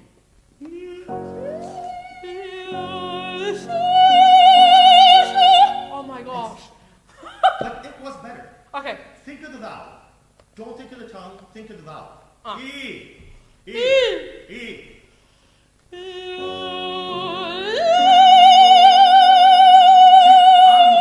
What vowel are you singing? Not a vowel. Did you think of the vowel? Or did you think of the position? The position? Right? I know you did. I heard it. Think of the vowel. Okay. E. E. E.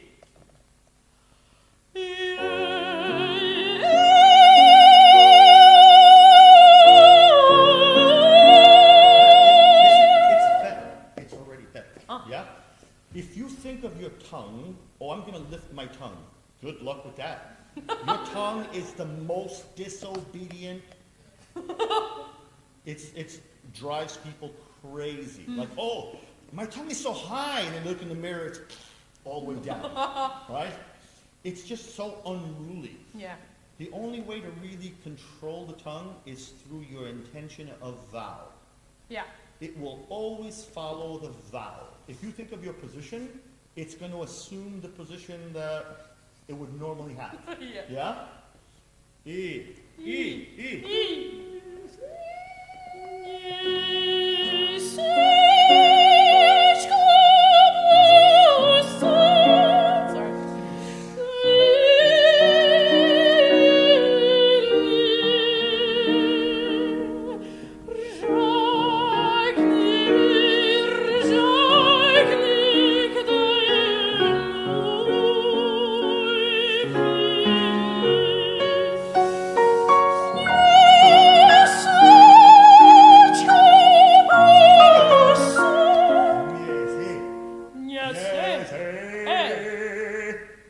Yeah?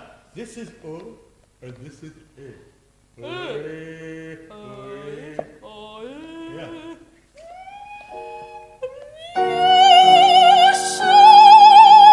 I'm in Yeah. Yes, but here you have to think. Say it. Right. It's like a E with a yawn.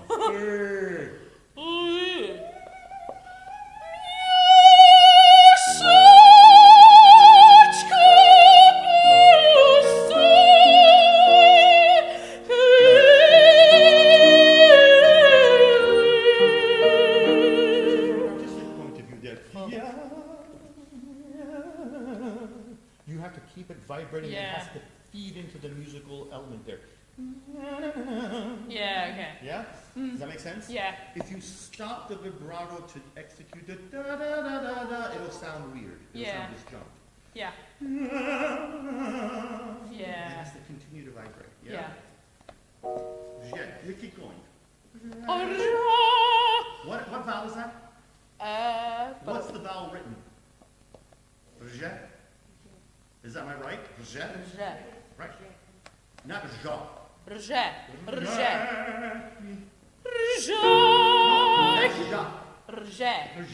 You can sing an open position with a closed vowel.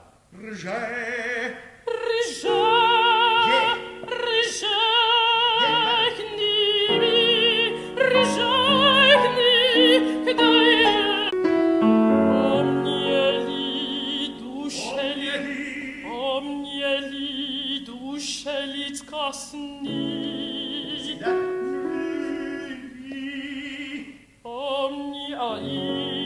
Yeah, don't go.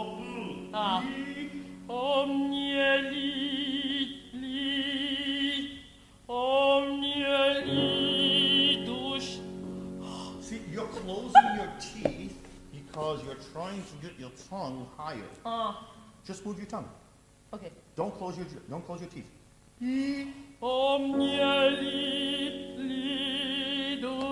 your tongue.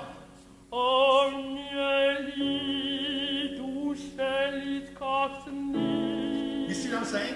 If you don't close your jaw, you'll have to lift your tongue to say the vowel. If you close your jaw, you can keep your tongue. You don't have to lift it because you're closing your jaw. You see what I'm saying? Yeah.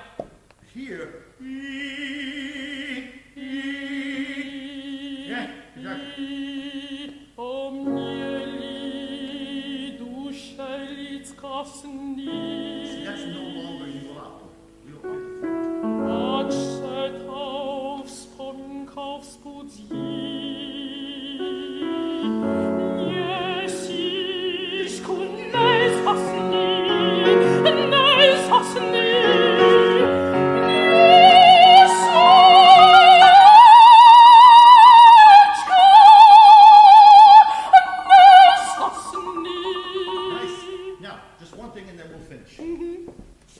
do a nice Scotto or Baldi or what's her name?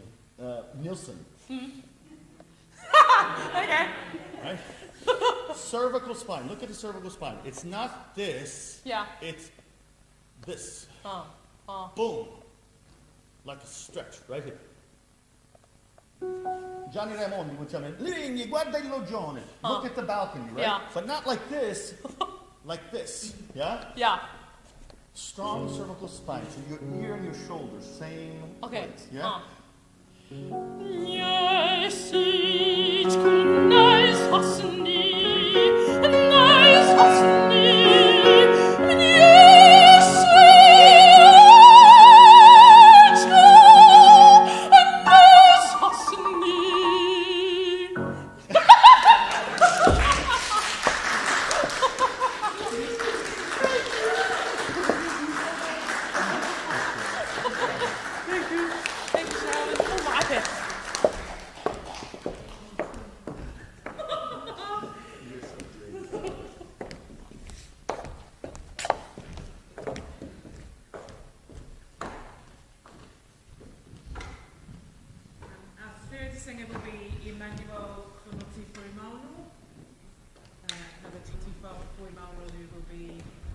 final singer for the day, and hopefully there will be a little bit of time for Q&A at the end. Please welcome Emmanuel.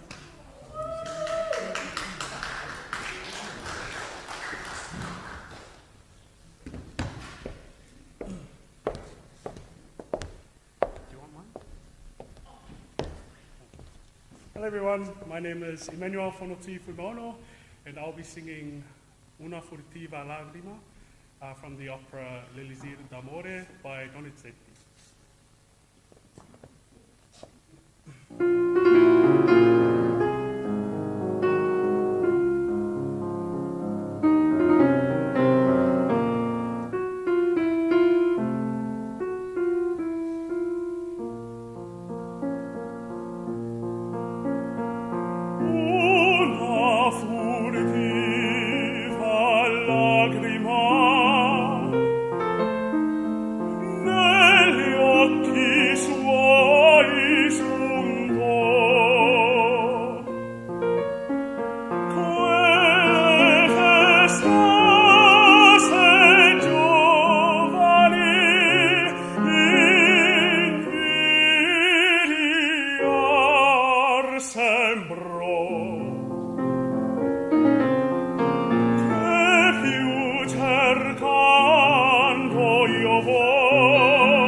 Sorry. Oh, are we too?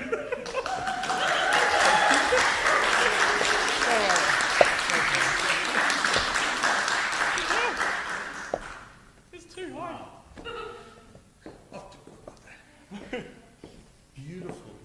Beautiful instrument. Yeah.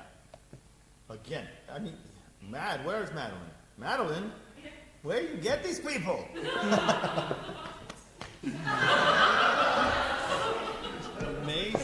Amazing instruments. Beautiful. So, the velvet coupled with strength of projection, it's really impressive, what you're doing. I mean, I would bet on you if I would say, who's going to move forward in a career when you're tall, you look strong, your voice is set. This is great. Isn't it a really, really beautiful way of singing? You have taste in the singing and so forth. I'm going to take it apart. Yeah. Okay. From the start? You know what? Hold on a second. What's the mood? Happy. Right. Yeah. You know, the first time I heard this, I was like, okay, I'm going to sing this, and I was like, ooh, I thought it was so sad. I had no idea the story, nothing. It's so happy, but it sounds kind of sad. But it is very happy, right? Yeah. So you have to find ways to communicate that to us. Yeah. Yeah?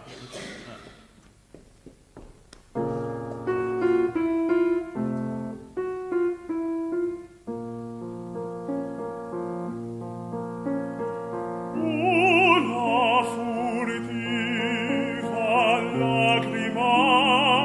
Beautiful. So that is your calling card.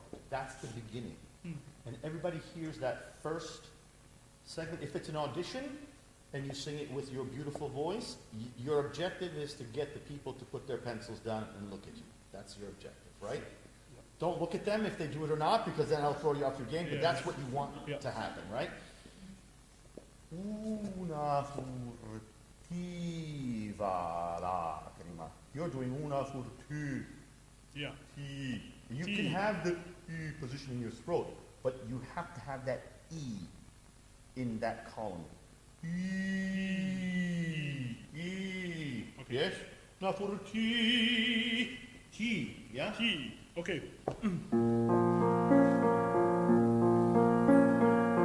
Una furtiva lagrima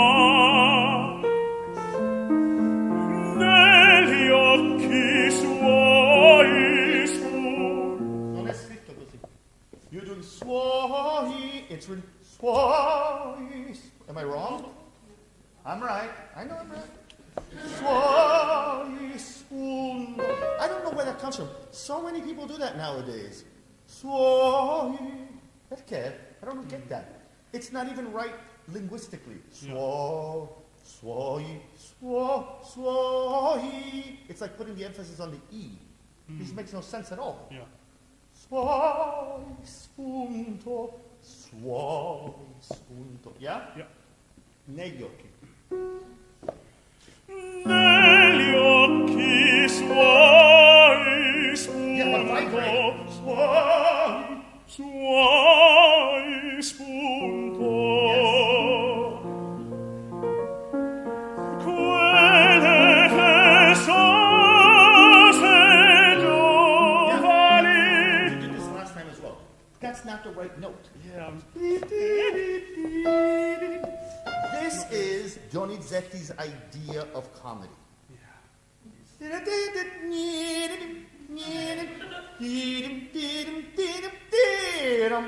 That's his idea of comedy. Yeah? So if you sing it flat, aside from it being flat, Yeah. it's not funny Yeah. Okay. in his mind.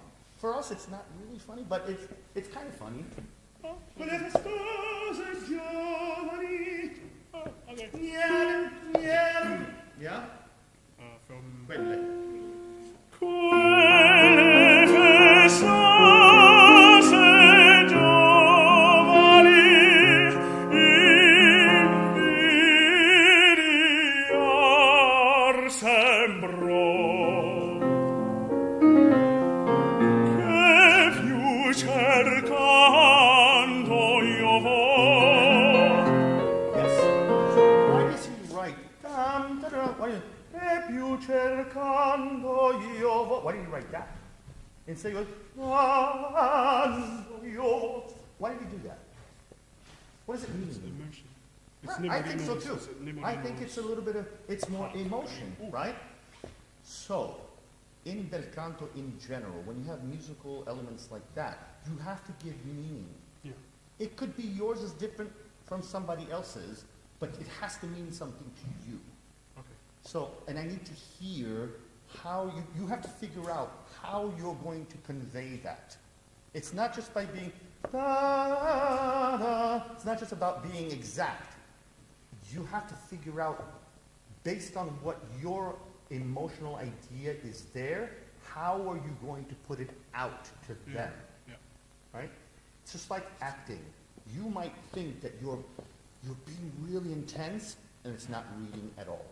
Right? You have to figure out how you're going to take the emotion that you're feeling, put it into that element in a way that reads out there. My suggestion, think of dynamics and think of vibrato, and then think of the speed. Yeah. There are many ways that you can do it. Just figure it out for yourself, yeah? Okay.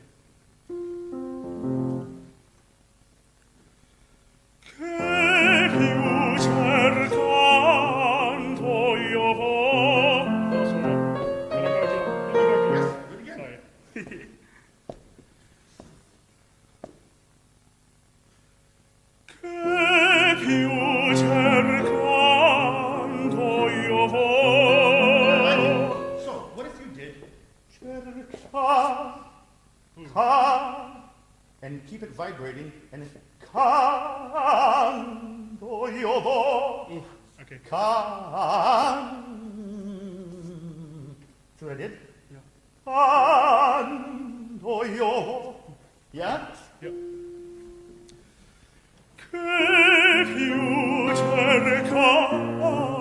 Not too much. But that's the right idea, yeah. It's just possibilities. It's just possibilities. Okay. It's too little. Too little. Okay. Too little. Okay. Not forte pianissimo, forte piano, yeah? Okay.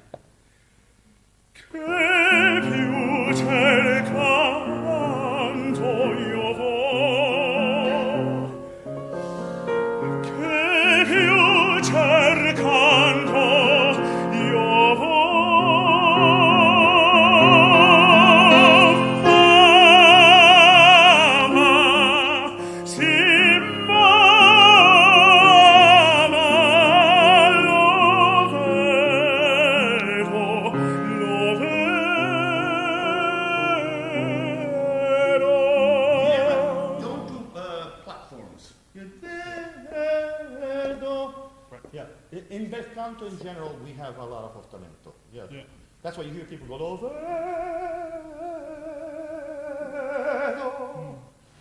Vibrating down to the note. You don't have to do the traditional da da da if you don't want to, but make sure you're vibrating down into portamento.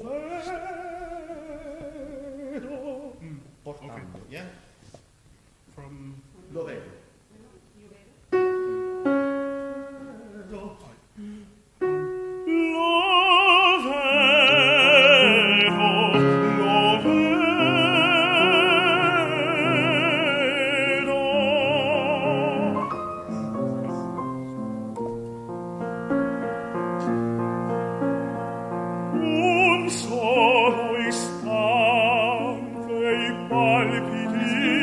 That's beautiful. It's kind of the same as you did on the first one. Let me give you a suggestion. Just see how it works for you. If you think, so,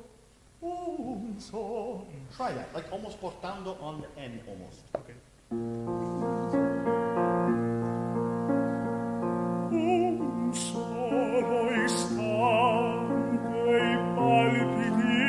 That's nice. It might work. It depends on the house you're in. Yeah. It might be too little. Yeah. Yeah. Think just a little bit more voice. Voice. Yeah. Okay. Beautiful.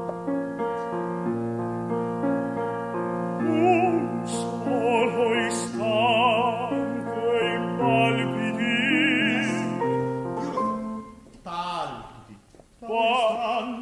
Palpiti. What did I do? I was too. Palpiti. Okay. Yeah? Yeah.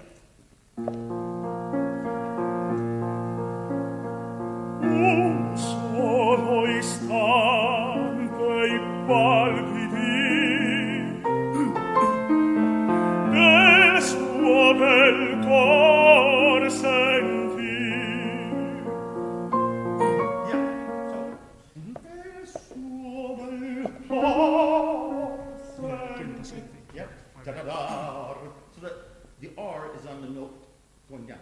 Oh, Santis. Okay. Yeah? From del. Del. Del suo. So the first time you did it and also this time, you're a little bit stuck Yeah. there, yeah? Da, Da. da. Da. See, it's more childlike. Yeah. Think of the timbre as being more da. Da. You're held. You're da. Da. That. Yeah. Listen to Björling or Yeah. listen to Geta, right? There's a real in the sound, like almost a sigh, but not an air sigh, a sound sigh. Air sigh is sound sigh is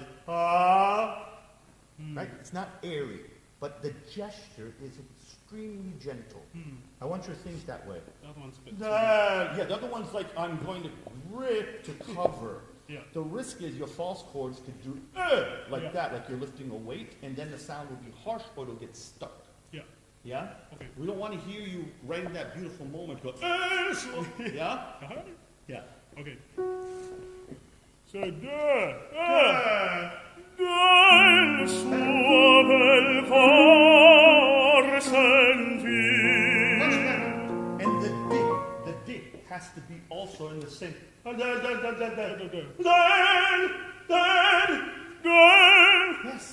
Del suo bel cor sentir. Yes, much better. But vibrate that N. Santi. See how I doubled the T? Yeah.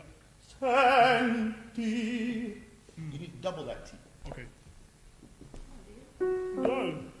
Del suo bel cor sentir.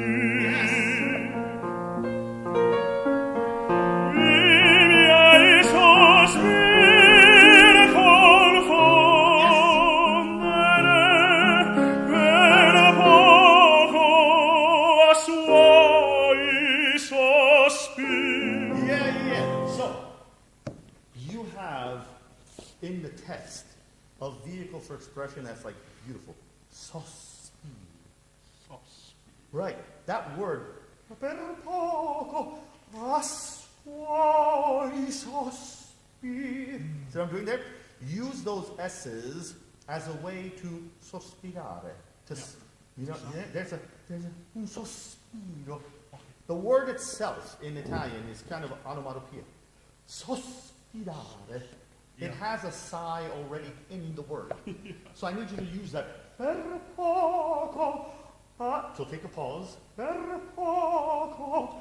A suoi sospiri. Yeah? Okay. Try that. Yeah. Per Per poco a suoi No, sospiri. it's not enough. A suoi sospiri. Yes. I see. Yeah. Okay. Per poco a suoi sospiri. Go. I palpiti sentir. But you're saying it twice, right? Yeah. So first time, you came from suoi sospiri dai palpiti senti. Right? Yeah. Diminuendo and then palpiti senti. And go back to the piano. Senti. Yeah? Okay. I palpiti. I palpiti sentir. Confondere i miei co suoi sospiri. In cielo si può morire. Yeah, but you're going in platforms. Yeah. Oh,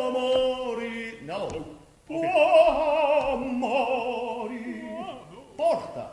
Sì. Listen to this, Stefano. Yes. It's tutto portato. You guys agree? E suoi si può mori.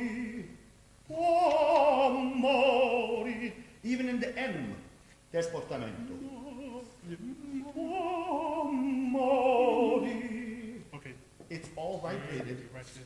and smooth Okay. on the way down. Very good. That's very beautiful what you did. Okay. Cool. From Cielo. cielo si può morire di più.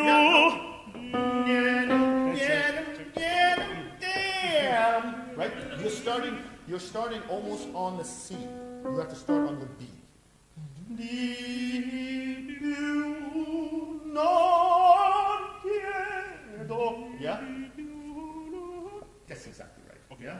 And treat them like that. Like, yeah? Sopra il cielo si può morire. Cielo si può morire. Yeah, it's not enough. Yeah. Because my maestro would have you go, cielo si può. Really old fashioned, right? The conductor probably did it, it's a little old fashioned, let's not do that. That's fine, but you have to have the energy of the enthusiasm. Okay. Si può morire. Yeah. Yeah? Cielo si può. If you go, cielo si può morire, that's not really. Okay. You're not really so enthused if you do that, right? Cielo si può morire. Okay. Yeah? So, porta. Cielo si può morire. Tu portamento vibrato. Yeah? Cielo si può morire di più non chiedo. Right? Yes. Very good. Non chiedo. Yeah? To make a little difference there. Non chiedo. Yeah? Non chiedo a cielo. Porta. Cielo. Yeah? A cielo si può morire di più. That's C. You're not going to the A, right? No. Right. If you were going to the A, you start on the C. Okay. But if you're going to the G, then you start on the B natural. Which is nice. I think Okay. if Yeah, you okay. stick with the music, it has that B natural in it. It's more in line with the comedy of it. Okay. Yeah? You're singing the A natural on the After. the second. Yeah, don't need Yeah. to. Okay.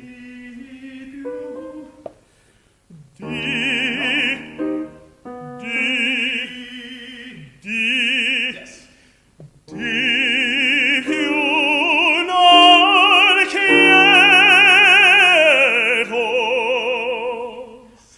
Non chiedo. What happened? Okay. Non chiedo. Yes, that's correct. Non chiedo.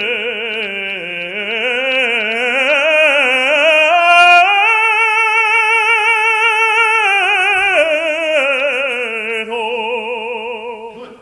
So, the first time you did it, you got a little bit stuck Yes. on the A, right? It's because of what happened on the F. On the F. Non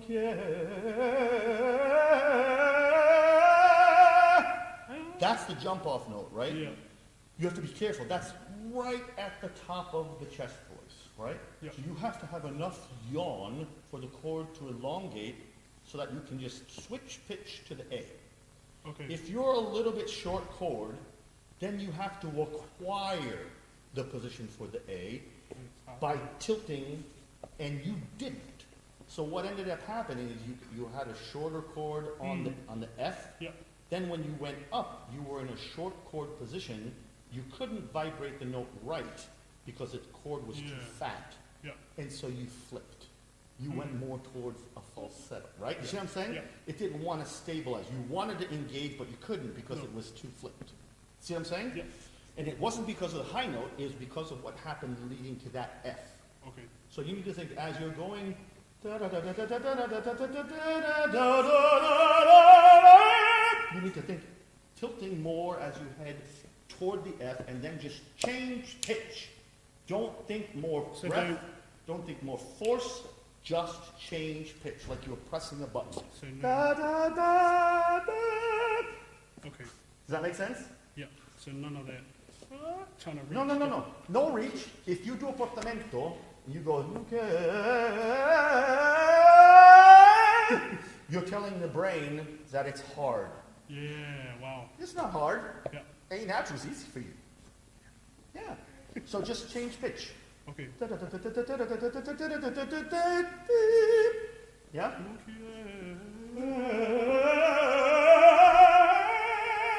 Okay. Yeah? And is it the same thing with the?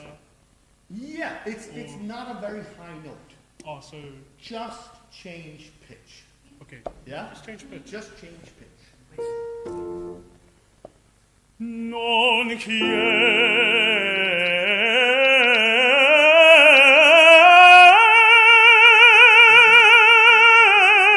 Much better. Right? See what I'm saying? Yeah. It's not hard. It's more Once secure. you're in the right length of chord, Yeah. you just change pitch. Because your chord's already long enough to vibrate at that higher frequency. But if you don't go for that yawn on the F, woo, you have to acquire the length of chord by going more, right? Yeah. You're going to pull a Corelli on us? No. No. You just have to you really have to stay long chord. Just really in the long position, like a yawn. It's like the beginning of a yawn. Yeah? On the F.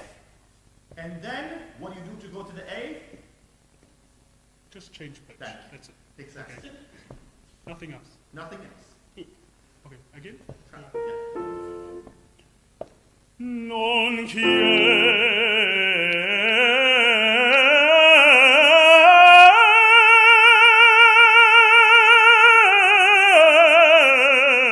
quiero si può. Oh my gosh, I can't find that. Yeah. Oh, that's it. Si può morir. But this is yeah? Si può morir, si morir. Falsetto. That is false. Falsetto. Yeah, yeah. With a Okay. falsetto.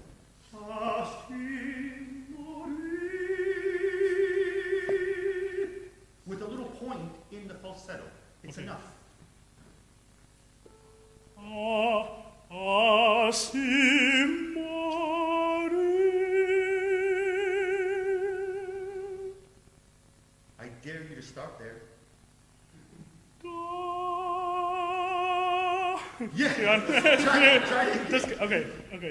Really take a deep breath.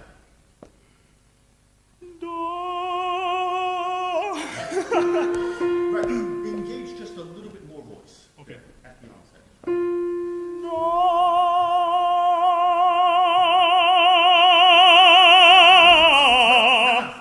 More.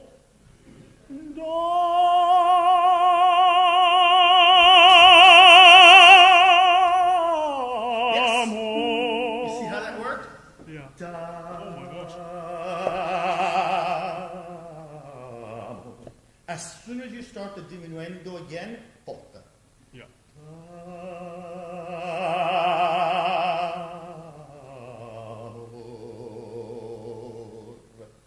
Yes? Okay. Try it one more time.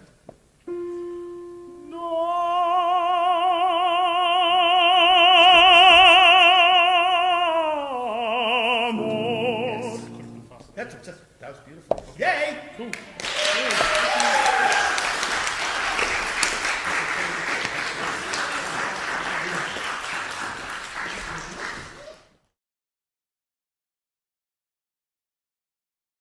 Well, I want to thank Sherilyn for.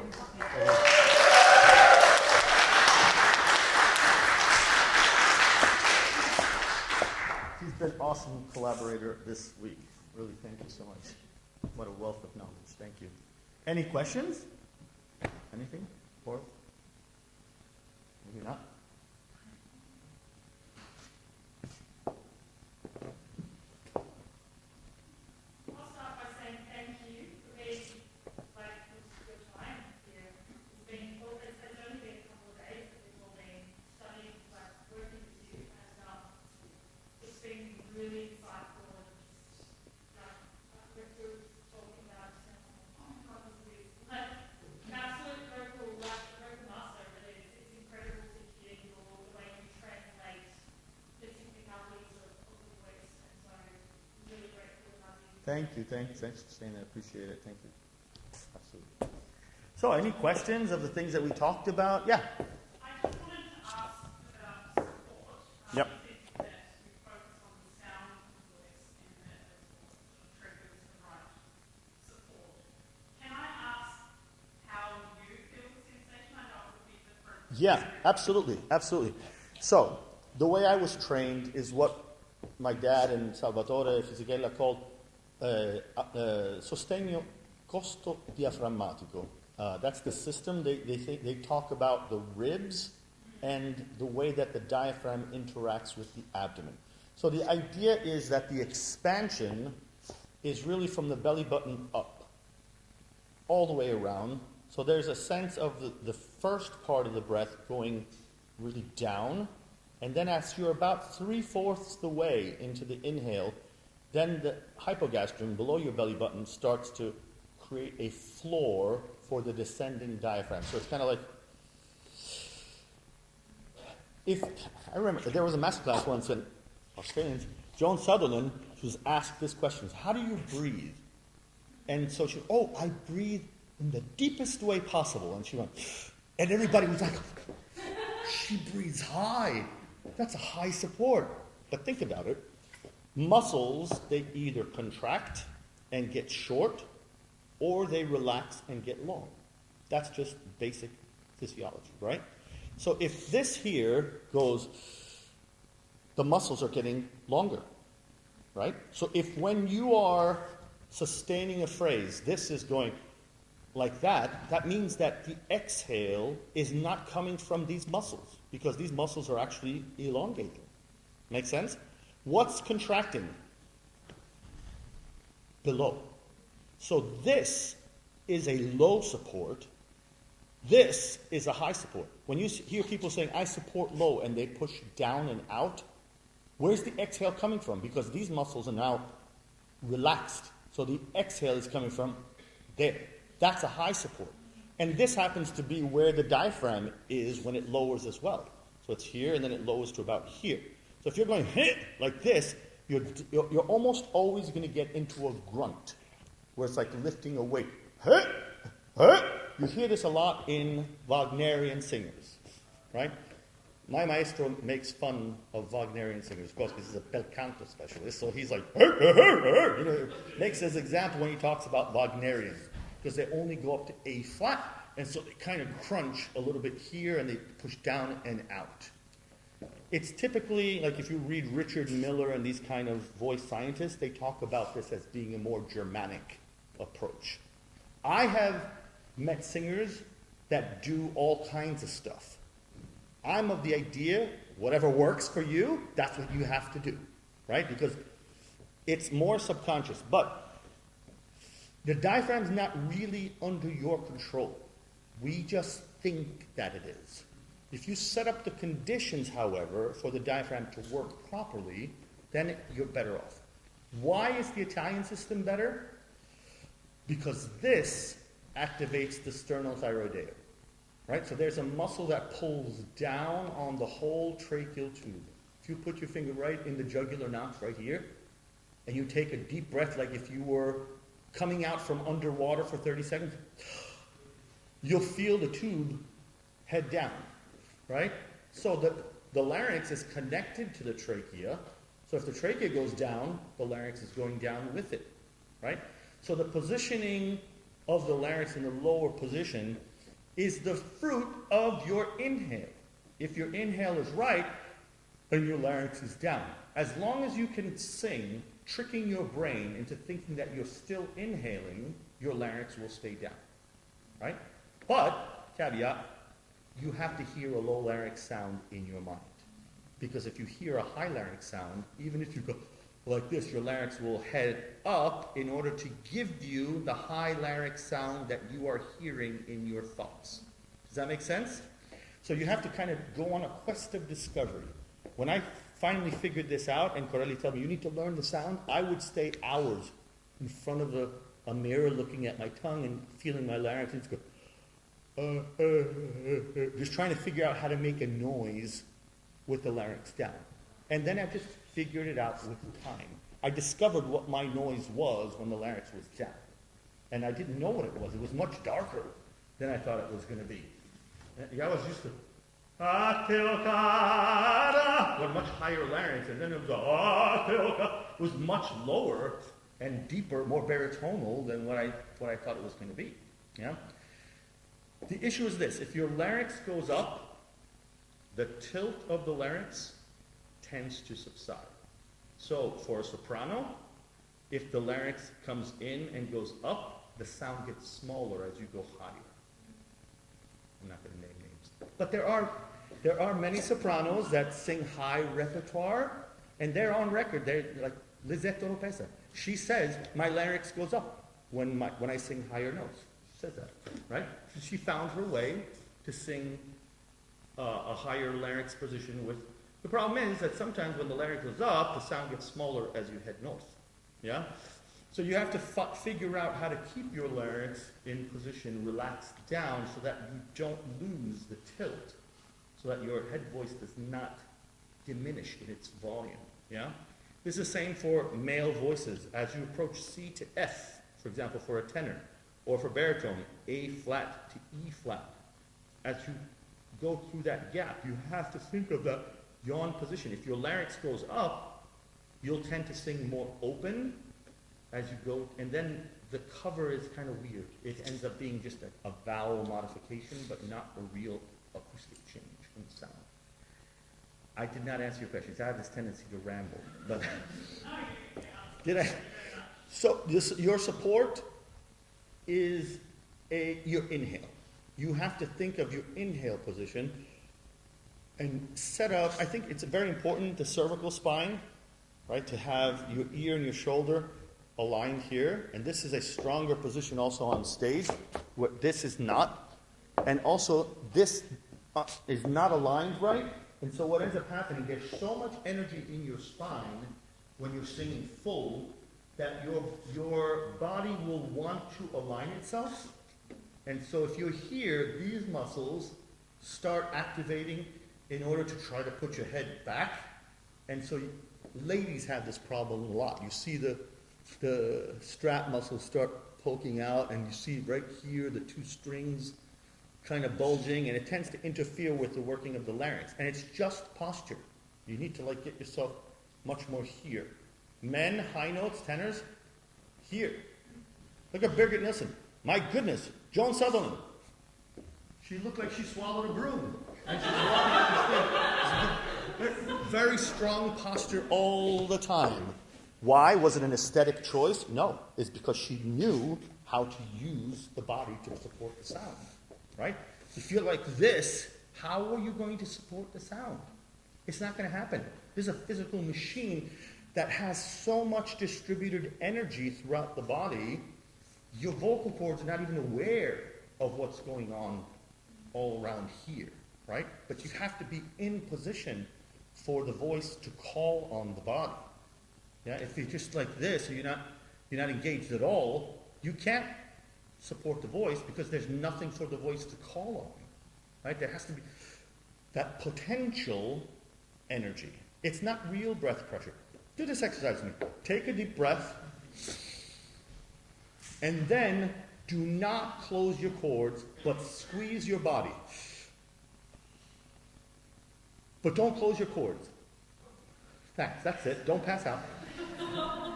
Did you feel any air move out when you did that? No, right? Because you were like suspended. You didn't go, but you were squeezing. Why didn't the air come out? Because the pressure inside your lungs was the same as the pressure out here. So the air didn't move, even though the cords were open. But you were squeezing the body. So the squeeze in the body is not air pressure, it's potential air pressure. It only becomes air pressure when your diaphragm starts moving up. Does that make sense? So this support does not mean that you're pressurized. That's why when you sing a piano, for example, you'll feel more support, but the actual pressure is less. Otherwise it wouldn't be piano, it would be forte, right? But you feel the support more because you're delaying the exhale. Does that make sense? So what we feel as engagement is not necessarily air pressure. And that's important to realize, that the suspension is different than actual pressure. Because then we start differentiating between how to sing forte, how to sing piano. The dynamic changes are not intuitive. Sometimes we think that the piano and the forte is like, hey! No, the forte is easy physically. It's just very distributed. The piano is much harder physically than the forte. It's a weird phenomenon, but you'll feel this. Sometimes you're on stage and you're like, you're like, okay, I can hold this forever. This doesn't cost me anything, right? And then you're like, oh my gosh, am I going to make it to the end of this note? Because it's piano, much more engaged. Does that make sense? So, distribute the energy in the support so that you're never straining. You're always kind of balanced, the way that your air is moving through the chords. It's very gentle. It's kind of a gentle gesture, like Björling, yeah, like the great sopranos. Name some, but I'm more tenor. So that's my answer. Very long, rambling answer. Yeah.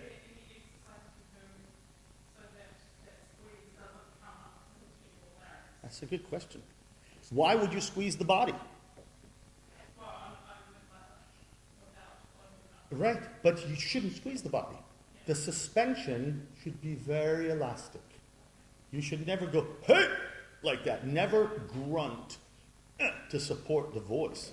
You should feel an expansion, and then you stay in that inhale position, which is not a squeeze. You don't squeeze inhaling, you kind of expand inhaling. And that's where you have to be at the onset.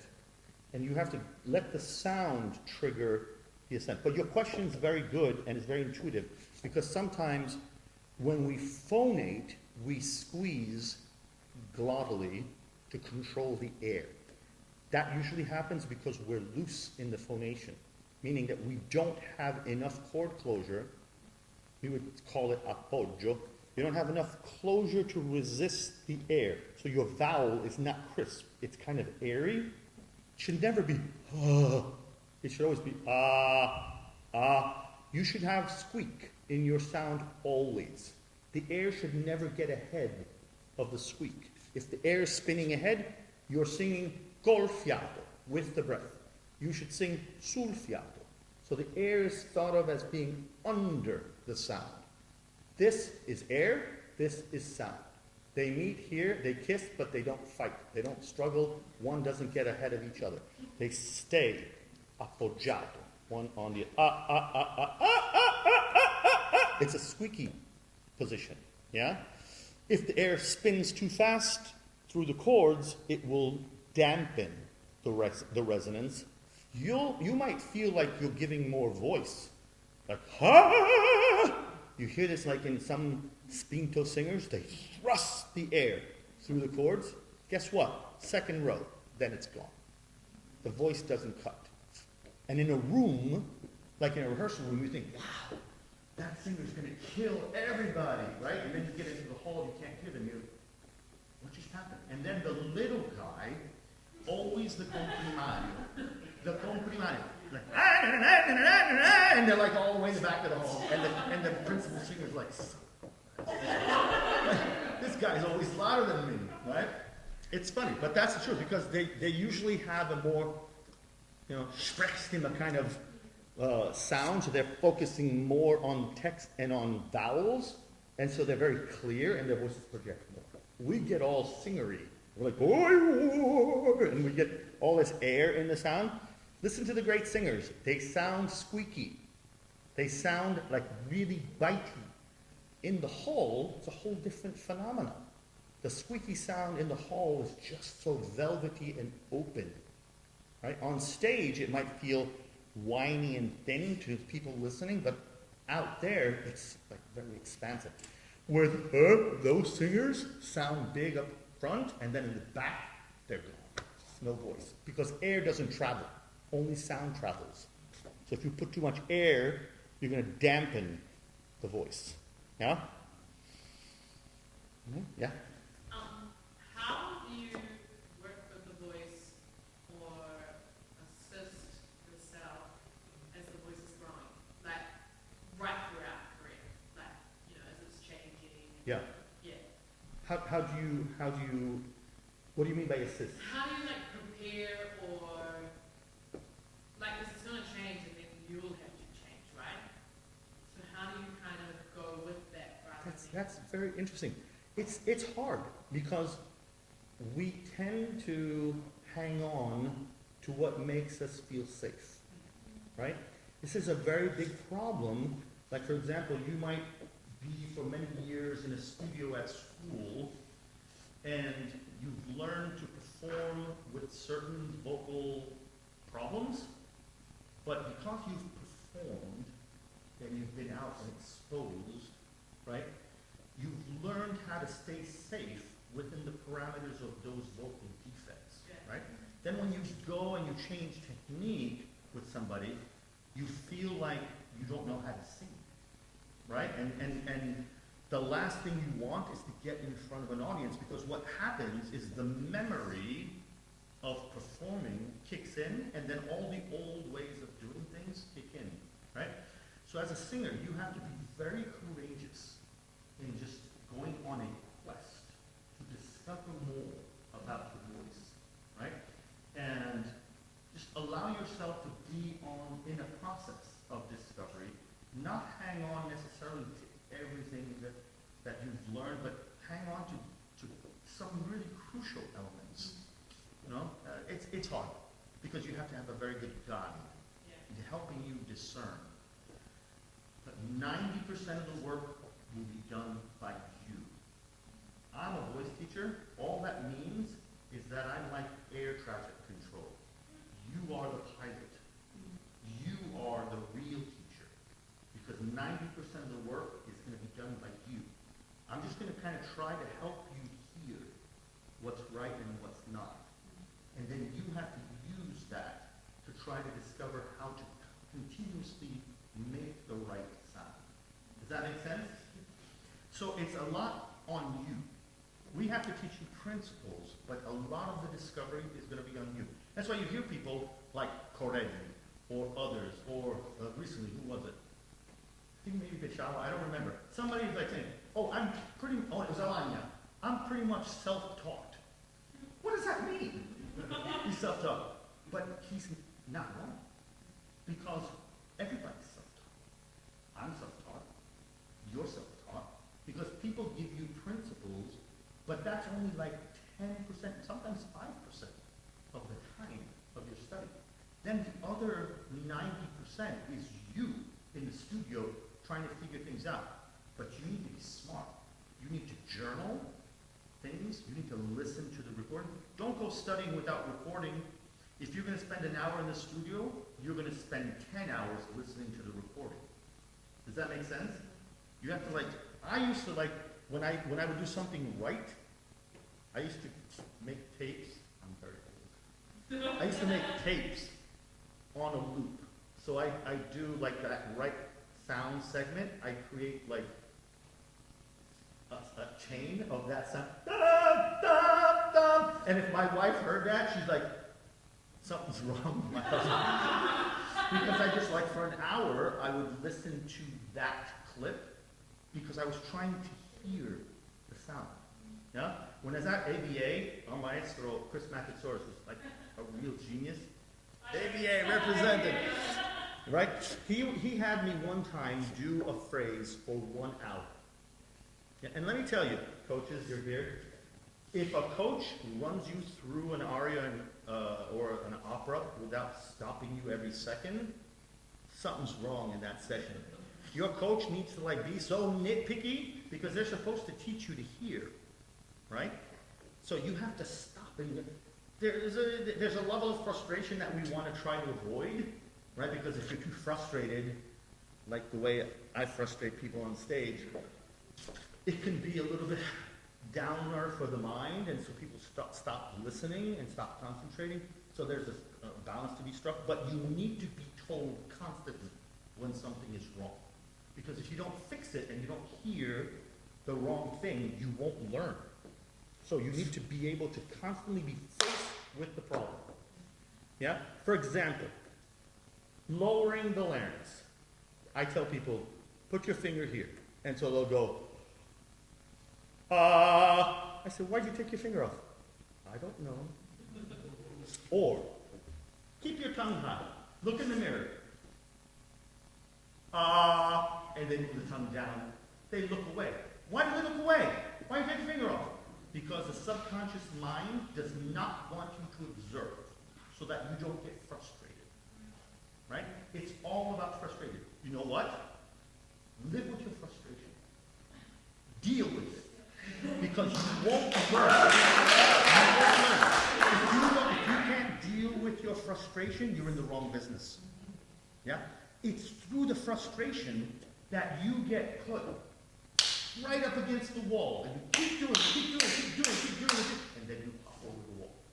If you don't force your mind to keep going at it for like crazy amounts of time, you won't jump the wall. Because it's the frustration that triggers the learning. You see what I'm saying? That's what happens most of the time. You're so fed up that the brain says, fine, I'll give up, and I'll let you do what you're wanting to do. Yeah? That's what happens. And then all of a sudden, you do the new thing. And then, when it happens, you have to remember. You have to write it down. What did it feel like? What did I do before? So before you execute these things, you need to be really hyper-aware. Don't just do them over and over mindlessly. Okay, I'm taking a breath. I feel my larynx go down. I try. You see what I'm saying? There are things that you need to do and be very aware of the process as you're doing them. Because if you're just doing it mindlessly, you might get it right, but then you have no damn clue how you did it. And so you're like, what just happened? It worked. But why did it work? I have no idea. That's very frustrating. I ask people all the time, they do something right, what'd you do? They're like, I don't know, it just happened. Right? And so I ask the follow-up, what were you thinking before? Right? Most of the time, like for example, they get a great high note, and they're like, wow, I felt it like this. And I said, did you think of this? He says, no. Well, what'd you think of? Well, I thought of, see what I'm saying? I'm trying to help them identify the cause and to stop thinking about the effect. Yeah? We always think about the effect, and we never think about the cause behind it. You have to think of the cause, because that's what you will hold on to on stage. Because you won't hear your voice the same way. If you're at Unter den Linden in Berlin, you might as well put cotton in your ears because you won't hear squat of your own voice. It's like really, or if you're at the Met and you're here, you might as well sing in your bathroom because your head, you think you're like Caruso or something, right? It's so loud in that spot. So you think you're great. Everybody's small at the Met, but it sounds loud in that spot. So, you know, depending where you are in the acoustics, it will change. So you can't just go by that only. You have to go really with the memory of your sound, but not really with what you're hearing in the moment. Does that make sense? Yeah. I have no idea how I got here or what question was asked. Anybody else? Okay. Yes. When you were talking about cover, what are the main things that you listed out before, especially when listening to young singers as they're negotiating cover, maybe going up and down through the side? Yes. It's a great question. It's more relevant to men. It's different for the female voice because, in a sense, a female voice would go from a chest mix to a bigger head voice contribution, like around C or B flat C in that area, C5, B flat 4. But for a tenor or a baritone or bass, there's a real shift that's felt in the cover. Most of the time, people cover too much. And what I mean by that is their idea of cover is too divorced from the chest voice, right? Typically, cover is more a passaggio phenomenon, right? So are you a tenor? Yeah. So for a tenor, you're approaching F sharp, G sharp. That's your passaggio area, right? So you want to cover those notes. You have to prep that cover at C, starting at C. Because if you don't, you will not have a long enough vocal fold to actually cover. So for example, if I'm doing maestra si,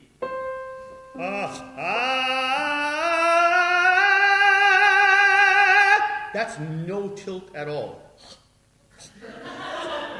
Right? So you have to think more. Do this for me. Put your finger on your Adam's apple and then go,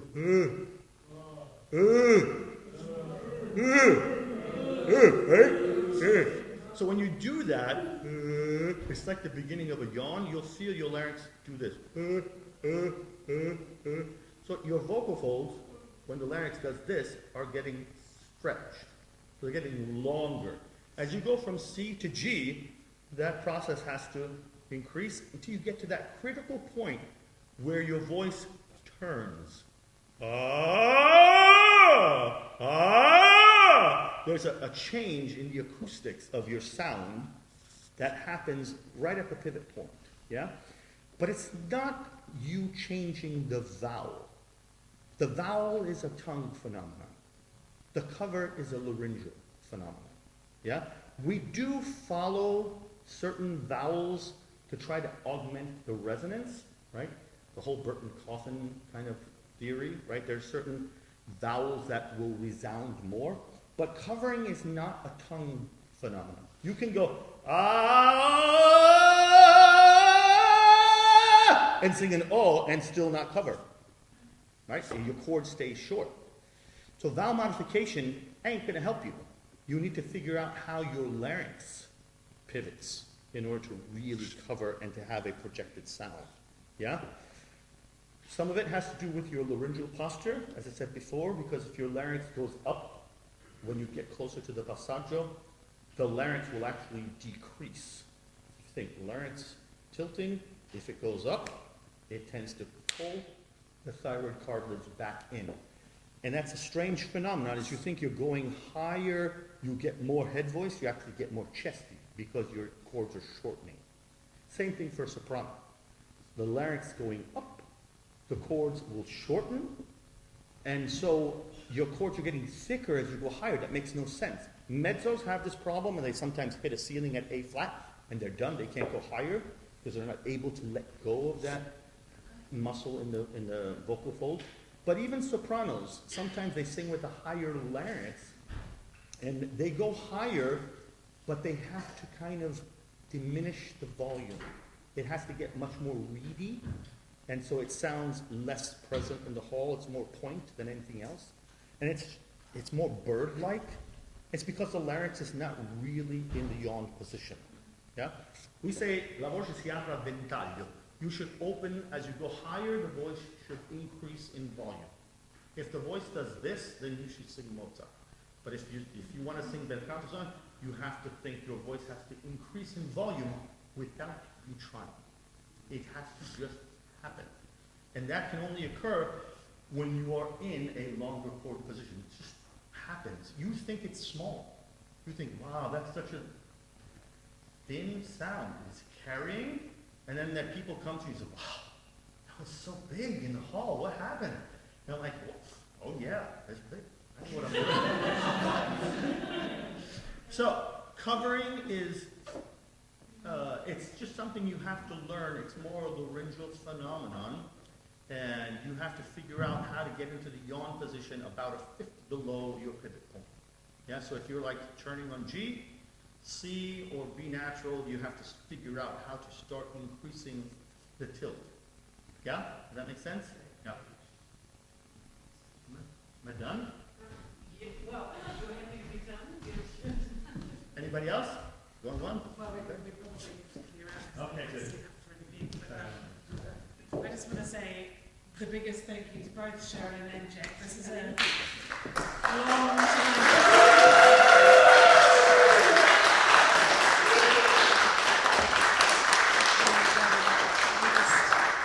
Very happy to have you here, and thank you for coming such a long way. Both of you came a long way, but particularly from Frankfurt, is even further than Australia. So, yeah, it's just amazing. And how lucky are we to have you here? So. I have been given much. Almost all my lessons before I got to New York were free. So I have much to give back, and I don't think I can help everybody, but where I can, I feel happy to help, and I'm grateful that you invited me, and I'm grateful that I'm in this land, which I think is a special place, and your students are incredible, both in their souls, but also in their voices. So I feel very privileged to have been here. Thank you. Thank you so much.